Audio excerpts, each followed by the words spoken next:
ನಮಸ್ಕಾರ ಕರ್ನಾಟಕ. ನೀವು ನೋಡ್ತಾ ಇರೋದು ವಿಶೇಷ podcast with Vinay Kumar ji sir. ನಾನು ಸಂತೋಷ್. ಪ್ರಸ್ತುತ ಕರ್ನಾಟಕದ ಸೆನ್ಸೇಷನಲ್ ರಾಜಕಾರಣಿ, ರಾಜ್ಯದಾದ್ಯಂತ ಓಡಾಡಿ ಸಂಚಲನ ಸೃಷ್ಟಿಸ್ತಿರೋ ರಾಜಕಾರಣದ ಯುವ ಸಾಮ್ರಾಟ, ಇನ್ಸೈಟ್ಸ್ IAS ಅನ್ನ ಸ್ಥಾಪನೆ ಮಾಡಿ ಸಾವಿರಾರು ವಿದ್ಯಾರ್ಥಿಗಳನ್ನ IAS IPS ಅಧಿಕಾರಿಗಳನ್ನಾಗಿ ರೂಪಿಸಿದ ಶಿಕ್ಷಣ ಸಂತ, ಸ್ವಾಭಿಮಾನಿ ಬಳಗದ ಮೂಲಕ ರಾಜ್ಯಾದ್ಯಂತ ಜನಜಾಗೃತಿಯ ಚಳುವಳಿಯನ್ನೇ ರೂಪಿಸುತ್ತಿರುವಂತಹ ಒಬ್ಬ ಅಭೂತಪೂರ್ವವಾದ ವ್ಯಕ್ತಿತ್ವ.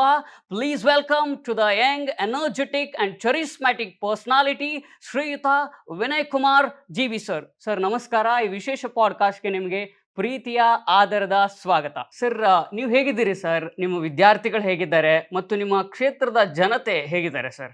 ಥ್ಯಾಂಕ್ಫುಲಿ ನಾನು ಭಾಳ ಚೆನ್ನಾಗಿದ್ದೀನಿ. ಲೈಫಲ್ಲಿ ಬಹಳ ಎಂಜಾಯ್ ಮಾಡ್ತಿರುವಂಥ ಫೇಸ್ ಇದು ನಂದು. ಸೊ ವಿದ್ಯಾರ್ಥಿಗಳು ವಿದ್ಯಾರ್ಥಿನಿಯರು ಎಲ್ಲ ಚೆನ್ನಾಗಿದ್ದಾರೆ. ನಮ್ಮಿಂದ ಪಾಸ್ ಔಟ್ ಆಗಿ ಹೋಗಿರೋವಂಥ ನಮ್ಮ ವಿದ್ಯಾರ್ಥಿಗಳು ಆಗಿದ್ದಂಥ ಇವತ್ತು ಅಧಿಕಾರಿಗಳಾಗಿರುವಂಥ ಅವರು ಚೆನ್ನಾಗಿದ್ದಾರೆ. ಆಮೇಲೆ ಎಲ್ಲದಕ್ಕಿಂತ ಮುಖ್ಯವಾಗಿ ಇವತ್ತು ನಮ್ಮ ಕ್ಷೇತ್ರದ ಜನರು ಭಾಳ ಚೆನ್ನಾಗಿದ್ದಾರೆ. ಮತ್ತು ನೀವು ಹೇಳ್ದಂಗೆ ನಾನು ರಾಜ್ಯದ ತುಂಬ ಓಡಾಡ್ತಾ ಇದ್ದೀನಿ. ಸೊ ಹೋದ ಕಡೆಯಲ್ಲೆಲ್ಲ ಜನಗಳು ಒಂದು ಒಳ್ಳೆ ನಿರೀಕ್ಷೆ ಇಟ್ಕೊಂಡಿದ್ದಾರೆ ಮತ್ತು ಅವರು ಕೂಡ ಚೆನ್ನಾಗಿದ್ದಾರೆ ಅಂತ ನಾನು ಭಾವಿಸಿದ್ದೀನಿ. ನಿಮ್ಮ ಜೀವನದ ಸಾಧನೆಗಳು, ರಾಜಕೀಯ, ಶಿಕ್ಷಣ ಜಗತ್ತು ಎಲ್ಲದರ ಬಗ್ಗೆ ಮಾತಾಡೋದಕ್ಕಿಂತ ಮುಂಚೆ ನಿಮ್ಮ ಬಾಲ್ಯದ ಬಗ್ಗೆ, ನಿಮ್ಮ ಬಾಲ್ಯದ ತುಂಟಾಟಗಳು, ಕೀಟಲೆಗಳು, ಬಾಲ್ಯದಲ್ಲಿ ನೀವು ಸಾಕಷ್ಟು ಜೀವನದ ಸಮಸ್ಯೆಗಳಿಗೆ ಸ್ಫೂರ್ತಿಯನ್ನು ಪಡ್ಕೊಂಡಿದ್ರಿ, ಆ ಎಲ್ಲ ವಿಚಾರಗಳ ಬಗ್ಗೆ ಮಾತಾಡೋಣ ಸರ್. 1984 ಮೇ 4ರಂದು ನೀವು ದಾವಣಗೆರೆ ಜಿಲ್ಲೆಯ ಕಕ್ಕರಗೊಳ ಅನ್ನುವಂತಹ ಒಂದು ಪುಟ್ಟ ಹಳ್ಳಿಯಲ್ಲಿ ಬಸವಂತಪ್ಪ ಮತ್ತು ರೇಣುಕಮ್ಮ ದಂಪತಿಗಳ ಸುಪುತ್ರರಾಗಿ ಜನಿಸ್ತೀರಾ. ಸರ್, ಬಾಲ್ಯದಲ್ಲಿ ನೀವು ಅನುಭವಿಸಿದ ಕಷ್ಟಗಳ ಸ್ವರೂಪ ಯಾವ ರೀತಿಯಾಗಿತ್ತು? ನಿಮ್ಮ ತಂದೆ ತಾಯಿಗಳು ನಿಮ್ಮನ್ನ ಜೀವಿಸ್ಲಿಕ್ಕೆ, ನಿಮ್ಮ ಒಂದು ಸಾಧನೆಗೆ ಪ್ರೇರೇಪಣೆ ಕೊಡ್ಲಿಕ್ಕೆ ಯಾವ ರೀತಿ ಸ್ಫೂರ್ತಿ ಕೊಟ್ಟರು? ನಿಮ್ಮ ಸಮಸ್ಯೆಗಳು ನಿಮ್ಮ ಜೀವನದಲ್ಲಿ ಹೇಗೆ ನಿಮ್ಮ ಬದುಕನ್ನು ರೂಪಿಸಿದ್ವು? ಎಲ್ಲದರ ಬಗ್ಗೆ, ಒಟ್ಟಾರೆ ನಿಮ್ಮ ಬಾಲ್ಯದ ಅನುಭವಗಳ ಬಗ್ಗೆ, ಬಾಲ್ಯ ನಿಮ್ಮ ಕಟ್ಟಿಕೊಟ್ಟ ಜೀವನ ಜಗತ್ತಿನ ಬಗ್ಗೆ ಹಂಚ್ಕೊಳ್ಬೋದಾ ಸರ್? ಕಕ್ಕರಗೊಳದಲ್ಲಿ ಇವಾಗ ಹಿಂತಿರುಗಿ ನೋಡಿದರೆ ಅದು ಬಹಳ ಕಷ್ಟದ ದಿನಗಳು ಅಂತ ಈಗ ಅನಿಸುತ್ತೆ, ಅಥವಾ ಅದು ಬಡತನದ ದಿನಗಳು ಅಂತ ಈಗ ಅನಿಸುತ್ತೆ. ಜೀವನನೇ ಹೆಂಗೆ, ಅದು ನಾವು ಭಾಳ ಮುಂದುವರೆದು ಬಂದಮೇಲೆ ಅದರಲ್ಲೂ ಯಶಸ್ವಿ ಆದಾಗ ಹಿಂತಿರುಗಿ ನೋಡಿದಾಗ ಏನು ಅನಿಸುತ್ತೆ, ಇಲ್ಲಪ್ಪ ನಾವು ಭಾಳ ಕಷ್ಟಪಟ್ಟ ಮೇಲೆ ಬಂದಿದ್ದೀವಿ ಅಂತ ನಮ್ಗೆ ಅನಿಸುತ್ತೆ. ಬಟ್ ಆ ಒಂದು ಸಂದರ್ಭದಲ್ಲಿ ನಾವು ಬೆಳಿಬೇಕಾದ್ರೆ ನಮ್ಗೆ ಯಾವತ್ತೂ ಕೂಡ ಜೀವನ ಕಷ್ಟ ಅಂತ ಅನ್ನಿಸ್ಲಿಲ್ಲ, ಯಾವತ್ತೂ ಕೂಡ ಜೀವನ ನೋವಿಂದ ತುಂಬಿತ್ತು ಅಂತ ಅನ್ನಿಸ್ಲಿಲ್ಲ. ಆದರೂ ಒಂದು ಹಳ್ಳಿ ಅಂತಂದಾಗ ಹಳ್ಳಿನಲ್ಲಿ ಒಂದು ಮನೆ ಮಕ್ಕಳು ಎಲ್ಲರ ಮನೆ ಮಕ್ಕಳ ಥರ ಇರ್ತಾರೆ. ಬೀದಿನೇ ನಮಗೆ ಒಂದು ಆಟದ ಮೈದಾನ ಆಗಿರುತ್ತೆ. ಅಕ್ಕಪಕ್ಕದ ಅವ್ರ ಮನೆಗಳು ಕೂಡ ನಮ್ಮ ಒಂದು ಆಟದ ತಾಣಗಳಾಗಿರ್ತವೆ. ಅವರು ಕೂಡ ಕೆಲವೊಬ್ರು ಬೈದು ಓಡಿಸ್ತಾ ಇರ್ತಾರೆ ಜಾಸ್ತಿ ಕೀಟ್ಲೆ ಮಾಡಿದರೆ, ಕೆಲವೊಬ್ಬರು ಕರೆದು ಊಟ ಕೊಡ್ತಿರ್ತಾರೆ. ಈ ರೀತಿ ಎಲ್ಲ ಅನುಭವಗಳಿತ್ತು. ಬಟ್ ನನಗೆ ನೆನಪಿರೋ ಪ್ರಕಾರ ನಾನು ತುಂಬ ಕ್ಯೂರಿಯಸ್ ಕಿಡ್. ಕ್ಯೂರಿಯಾಸಿಟಿ ಅಂದರೆ ಸಿಕ್ಕಾಪಟ್ಟೆನೇ ಕ್ಯೂರಿಯಸ್ಸು. ಇವಾಗಲೂ ಭಾಳ ಕ್ಯೂರಿಯಸ್ಸು, ಕುತೂಹಲ ನನಗೆ ಯಾವಾಗಲೂ. ಅಂದರೆ ನಾನು ಬರೀ ಎಕ್ಸ್ಪ್ಲೋರ್ ಮಾಡೋದೇ ಕೆಲಸ ನನಗೆ. ಅಂದರೆ ಸುಮ್ಮನೆ ಹೊರ ಪ್ರಪಂಚ ಎಕ್ಸ್ಪ್ಲೋರ್ ಮಾಡಬೇಕು ಅಂತಂದು. ಮನೇಲಿ ಇರ್ತಿರ್ಲಿಲ್ಲ ನಾನು, ಮನೇಲಿದ್ದಿದ್ದು ಭಾಳ ಕಡಿಮೆ. ಇವಾಗ ಮನೆಯಲ್ಲಿ ಎಲ್ಲದೂ ಎಕ್ಸ್ಪ್ಲೋರ್ ಮಾಡಾಗಿತ್ತು. ಮನೇಲಿ ಎಕ್ಸ್ಪ್ಲೋರ್ ಮಾಡೋದಕ್ಕೆ ಏನೂ ಇರಲಿಲ್ಲ. ಒಂದು ದನದ ಮನೆಯಿಂದ ತಾತ್ಕಾಲಿಕವಾಗಿ ಮಾರ್ಪಾಡು ಮಾಡಿದ್ದು. ಬಟ್ ಅಲ್ಲೂ ಎಕ್ಸ್ಪ್ಲೋರ್ ಮಾಡ್ತಾ ಇದ್ದಿದ್ದು ಎಲ್ಲಿ ಇಲಿಗಳು ಹೆಗ್ಣಗಳು ಬಚ್ಚಿಕೊಂಡಿದ್ದಾವೆ, ಅವನ್ನ ಹುಡುಕಿ ಹೆಂಗೆ ಸಾಯಿಸೋದು ಅಂತಂದು ಈ ರೀತಿ, ಅಥವಾ ಹಾವು ಎಲ್ಲಿ ಹೋಗಿ ಎಲ್ಲಿ ಪೊರೆ ಬಿಟ್ಟಿದೆ ಅಂತಂದು ಅದನ್ನು ಹುಡ್ಕೊಂಡು ಹೋಗೋಂಥದ್ದು. ಆಮೇಲೆ ಈ ಕಲ್ಲುಗಳನ್ನೆಲ್ಲ ಎತ್ಬಿಟ್ಟು ಕಲ್ಲು ಕೆಳಗೆ ಚೇಳುಗಿಡಿದಾವ ಅಂತ ನೋಡೋಂಥದ್ದು. ಸೊ ಈ ರೀತಿ ಅದಿತ್ತು. ಬಟ್ ಹೊರಗೆ ಇನ್ನೊಬ್ಬರು ಹೊಲಗಳಿಗೆ ಹೋಗೋದು, ಇನ್ನೊಬ್ಬರ ತೋಟ ಕಾನ್ಸೆಪ್ಟ್ ಇರಲಿಲ್ಲ ಅವಾಗೆಲ್ಲ ಹೊಲಗಳು. ಆಮೇಲೆ ನಮ್ಮೂರ ಹತ್ರ ಕೊಂಡಜ್ಜಿ ಅಂತ ಇದೆ. ಕೊಂಡಜ್ಜಿ ಅಲ್ಲಿ ಭಾಳ ಪ್ರವಾಸಿಯ ತಾಣನೂ ಹೌದು. ಸ್ಕೌಟ್ಸು NCC ಅಲ್ಲಿ ಆ್ಯನ್ಯುವಲ್ ಕ್ಯಾಂಪ್ಸ್ ನಡೀತದೆ. ಅಲ್ಲಿ ಒಂದು ಭಾಳ ಸುಂದರವಾದಂಥ ಒಂದು ಕೆರೆ ಇದೆ. ಕೆರೆ ಪಕ್ಕ ಸುಂದರವಾದಂಥ ಬೆಟ್ಟ, ಅರಣ್ಯ ಪ್ರದೇಶ. ಅಲ್ಲಿ ನಾವು ಸಂಡೇ ಬಂತು ಅಂತಂದರೆ ನಮ್ಮ ಊರಿಂದ ನಡ್ಕೊಂಡು ಕೊಂಡಜ್ಜಿ ಹೋಗ್ತಾ ಇದ್ವಿ. ನಮ್ದೊಂದು ಗ್ಯಾಂಗ್ ಇತ್ತು ಹುಡುಗರದ್ದು. ಅಲ್ಲಿ ಹೋಗಿ ಬೆಟ್ಟ ಎಲ್ಲ ಸುತ್ತೋದು, ಹತ್ತೋದು, ಇಳಿಯೋದು. ಯಾವರ ಕ್ಯಾಂಪ್ಗಳು ನಡೀತಾ ಇದ್ದರೆ ಒಳಗೆ ಪ್ರವೇಶ ಇರ್ತಿರ್ಲಿಲ್ಲ, ಹಂಗೆ ನುಸುಳೋದು, ನೋಡೋದು. ಸೊ ಈ ರೀತಿ ಈಜಂತೂ ಬರ್ತಿರ್ಲಿಲ್ಲ ಏಜಲ್ಲಿ, ಕೆರೆಗೆ ಇಳಿತಾ ಇರಲಿಲ್ಲ. ಬಟ್ ಹತ್ರ ಎಲ್ಲ ಹೋಗೋದು. ಈ ಬಾರೆಹಣ್ಣಂತೆ, ಕವಳೆ ಹಣ್ಣು ಅಂತಂದಿರ್ತಾ ಇದ್ವು, ಅವನ್ನೆಲ್ಲ ಕಿತ್ಕೊಂಡು ತಿನ್ನೋಂಥದ್ದು. ಆಮೇಲೆ ಊರಲ್ಲಿ ಮಾಮೂಲಿ ಎಲ್ಲರೂ ಮಾಡಿರೋ ಥರ ನಾವು ಕೂಡ ನಿಮ್ಮ ಮನೆಯಿಂದ ಉಪ್ಪು, ನಮ್ಮ ಮನೆಯಿಂದ ಖಾರ, ನಿಮ್ಮ ಮನೆಯಿಂದ ಬೆಲ್ಲ, ನಮ್ಮ ಮನೆಯಿಂದ ಜೀರಿಗೆ ಅಂತಂದು ಈ ಹುಣಸೆ ಹಣ್ಣು ಕೆಡವಿ ಕಿತ್ತಾಕಿ ಅದನ್ನು ಯಾವುದೋ ಒಂದು ಕಲ್ಲಲ್ಲಿ ಹೋಗಿ ಇದು ಮಾಡಿ ಜಿಗಡಿ ಅಂತಿದ್ವಿ ನಾವು, ಚಿಗಡಿ ಅಂತಿದ್ವಿ. ಅದನ್ನೊಂದು ಕೋಲಿಗೆ ಸಿಕ್ಕಾಕೊಂಡು ಇವೆಲ್ಲ ಎಲ್ಲರ ಥರ ನಾವು ಮಾಡಿದ್ದೀವಿ. ಬಟ್ ಇವುಗಳ ಜೊತೆಗೆ ನನ್ನಲ್ಲಿ ಕಂಪೇರ್ ಟು ಅದರ್ ಚಿಲ್ಡ್ರನ್ ಏನು ಡಿಫ್ರೆಂಟ್ ಇತ್ತು ಅಂತಂದರೆ ಬುಕ್ಸ್. ಸೊ ನಮ್ಮ ಮನೇಲಿ ಸಿಕ್ಕಾಪಟ್ಟೆ ಬುಕ್ಸ್ ಇದ್ದವು. ನಮ್ಮ ತಂದೆ ಅದು ಎಲ್ಲಿಂದ ತಂದು ಇಟ್ಟಿದ್ರೋ ಗೊತ್ತಿಲ್ಲ, ಸುಮಾರು ಒಂದು 800ರಿಂದ 1000 ತನಕ ಬುಕ್ಸು. ಸೊ ಅವರು ಆ ಬುಕ್ಸನ್ನು ಕ್ಲೀನ್ ಮಾಡೋ ಜವಾಬ್ದಾರಿ ನಮಗೆ ಕೊಟ್ಟಿದ್ದರು. ಅಂದರೆ ಇಲಿ ಹೆಗ್ಗಣ ಕಾಟ ಮನೇಲಿ. ಸೊ ಅವುಗಳನ್ನ ಕಾಪಾಡಬೇಕು, ಕ್ಲೀನಾಗಿ ನೋಡ್ಕೊಳ್ರಿ ಅಂತಂದು ಬಂದಾಗೆಲ್ಲ ಹೇಳ್ತಾಯಿದ್ರು. ಅವ್ರು ತಿಂಗಳಿಗೆ 1-2 ತಿಂಗಳಿಗೆ ಒಂದ್ಸರಿ ಬರ್ತಾಯಿದ್ರು ಅಲ್ಲಿ ಇಲ್ಲಿ ಹೋಗಿ. ಸೊ ನಾವು ಆ ಬುಕ್ಸ್ನ ನೋಡ್ತಾ ಕಾಪಾಡ್ತಾ ಓದೋದು ಕಲಿತು ಒಂದು ರೀತಿಯಲ್ಲಿ ಹೊರ ಪ್ರಪಂಚದ ಜ್ಞಾನನೂ ಚೆನ್ನಾಗಿ ಬೆಳೀತಾ ಹೋಯಿತು. ಅಲ್ಲಿ ಕ್ಯೂರಿಯಾಸಿಟಿ. ಆಮೇಲೆ ಬುಕ್ಸು ಓದ್ತಾ ಹೊರಗಿನ ಪ್ರಪಂಚದಲ್ಲಿ ಏನಾಗ್ತಾ ಇದೆ ಅನ್ನೋದು ಪುಸ್ತಕದಲ್ಲಿ ಇಮ್ಯಾಜಿನೇಟಿವ್ ಆಗಿ, ಕ್ರಿಯೇಟಿವ್ ಆಗಿ ಬೇರೆ ಬೇರೆ ಲೇಖಕರು ಬೇರೆ ಬೇರೆ ರೀತಿ ಬರೆದಿರ್ತಾರೆ. ಅದನ್ನು ನೋಡಿದಾಗ ಹೊರ ಪ್ರಪಂಚ ನಾವು ನೋಡೋ ದೃಷ್ಟಿಕೋನನೇ ಬೇರೆ ಆಗುತ್ತೆ. ಅದನ್ನು ಅರ್ಥ ಮಾಡ್ಕೊಳ್ಳೋ ಒಂದು ರೀತಿನೂ ಕೂಡ ಆಳವಾಗುತ್ತೆ. ಸೊ ಐ ಥಿಂಕ್ ಇವೆಲ್ಲ ಇಂಪ್ಯಾಕ್ಟ್ ಆಗಿ ಒಂದು ಆ್ಯಂಬಿಷನ್ ಅನ್ನೋದು, ಏನಾದರೂ ಸಾಧನೆ ಮಾಡ್ಬೇಕನ್ನೋದು ಐ ಥಿಂಕ್ ಚೈಲ್ಡ್ಹುಡ್ಡಲ್ಲಿ ಡೆವಲಪ್ ಆಯಿತು. ಸೊ ಇಲ್ಲಿ ನಾವು ಹಾಲೇ ಕುಡ್ದಿಲ್ಲ ನಾನು. ಆ್ಯಕ್ಚುಲಿ ನಾನು ನವೋದಯ ಸ್ಕೂಲ್ ಪಾಸ್ಔಟ್ ಆಗಿ 11-12ನೇ ಕ್ಲಾಸ್ ರಜಕ್ಕೆ ಬಂದಾಗ ನಾನು I think first glass of milk ಕುಡ್ದಿದ್ದು ನಾವು. ಅಲ್ಲಿ ಇಲ್ಲಿ ಅಕ್ಕಪಕ್ಕ ನಮ್ಮಮ್ಮ ಎಲ್ಲ ಹಾಲು ಇಸ್ಕೊಂಬರೋರು, ಟೀ ಮಾಡ್ಕೊಂಡು ಕುಡಿಯೋರು. ನಾವೆಲ್ಲ ಟೀಗೆ ಎಲ್ಲ ಅಭ್ಯಾಸ ಇರಲಿಲ್ಲ. ಬಟ್ ಯಾರೋ ಇಷ್ಟೇ ಹಾಲು ಕೊಡ್ತಿದ್ದು ನನಗೆ. ನಾವೇ ಹೋಗಿ ಇಸ್ಕೊಂಬರ್ತಿದ್ವಿ ಒಂದು ಲೋಟದಲ್ಲಿ ಹೋಗಿ. ಅದು ಬಿಟ್ಟರೆ ಎವ್ರಿ ಡೇ ನನಗೆ ಗೊತ್ತಿರಂಗೆ ತಿಂಡಿ ಚಿತ್ರಾನ್ನ ಬಿಟ್ಟರೆ ಇದು ಮಂಡಕ್ಕಿ, ತೋಯಿಸಿದ ಮಂಡಕ್ಕಿ ಅಂತಂದು. ಅದು ಬೇರೆ ತಿಂಡಿ ತಿಂದಿರೋದೇ ನನಗೆ ಗೊತ್ತಿಲ್ಲ. ದೋಸೆ ಇಡ್ಲಿ ಅಂತೂ ಟೇಸ್ಟೇ ಮಾಡಿರಲಿಲ್ಲ. ಆಮೇಲೆ ಊಟ ಅಂದರೆ ಊಟದ ಮೇಲೆ ಕಾನ್ಸಂಟ್ರೇಷನ್ ಇರಲಿಲ್ಲ ನಮಗೆ. We are just outside. School ಹೋದಾಗೂ ಅಷ್ಟೇ. ಸ್ಕೂಲಲ್ಲೂ ಸಿಕ್ಕಾಪಟ್ಟೆ ಕಪಿ ಚೇಷ್ಟೆ ನಂದು. ಆಮೇಲೆ ಹೊಡ್ಸ್ಕೊಂಡಿದ್ದೀನಿ ನಮ್ಮ ಹೆಡ್ ಮಾಸ್ಟರ್ ಹತ್ರ. ನಮ್ಮ ಊರಲ್ಲಿ ಪಡ್ಡೆ ಹುಡುಗರು ಸಿಗರೇಟು ಬೀಡಿ ಎಲ್ಲ ಸೇರ್ತಾಯಿದ್ರು. ಅವ್ರು ಒಂದಿನ ನನ್ನ ಕರೆದ್ಬಿಟ್ಟು ನನ್ನ ಕೈಯಲ್ಲಿ ಒಂದು ಬೀಡಿ ಕೊಟ್ಟಿದ್ರು, ಸೇದು ಅಂತ. ನಾನು 3-4ನೇ ಕ್ಲಾಸಲ್ಲಿದ್ದಾಗ. ಸೊ ನಾನು ಅದನ್ನ ಹಿಂಗೆ ಟ್ರೈ ಮಾಡೋಕೆ ಹೋಗಿ ಫುಲ್ ಕೆಮ್ಮು ಅಂದರೆ ಕೆಮ್ಮಿ ಬಿದ್ದು ಓಡ್ ಬಂದುಬಿಟ್ಟಿದ್ದೆ ಅಲ್ಲಿಂದ. ಸಾವಾಸ ಸಾಕು ಅಂತ. ಬಟ್ ಅದು ಆ ಮೆಮೊರಿ ಕುತ್ಕೊಂಡ್ಬಿಡುತ್ತೆ, ರೈಟ್.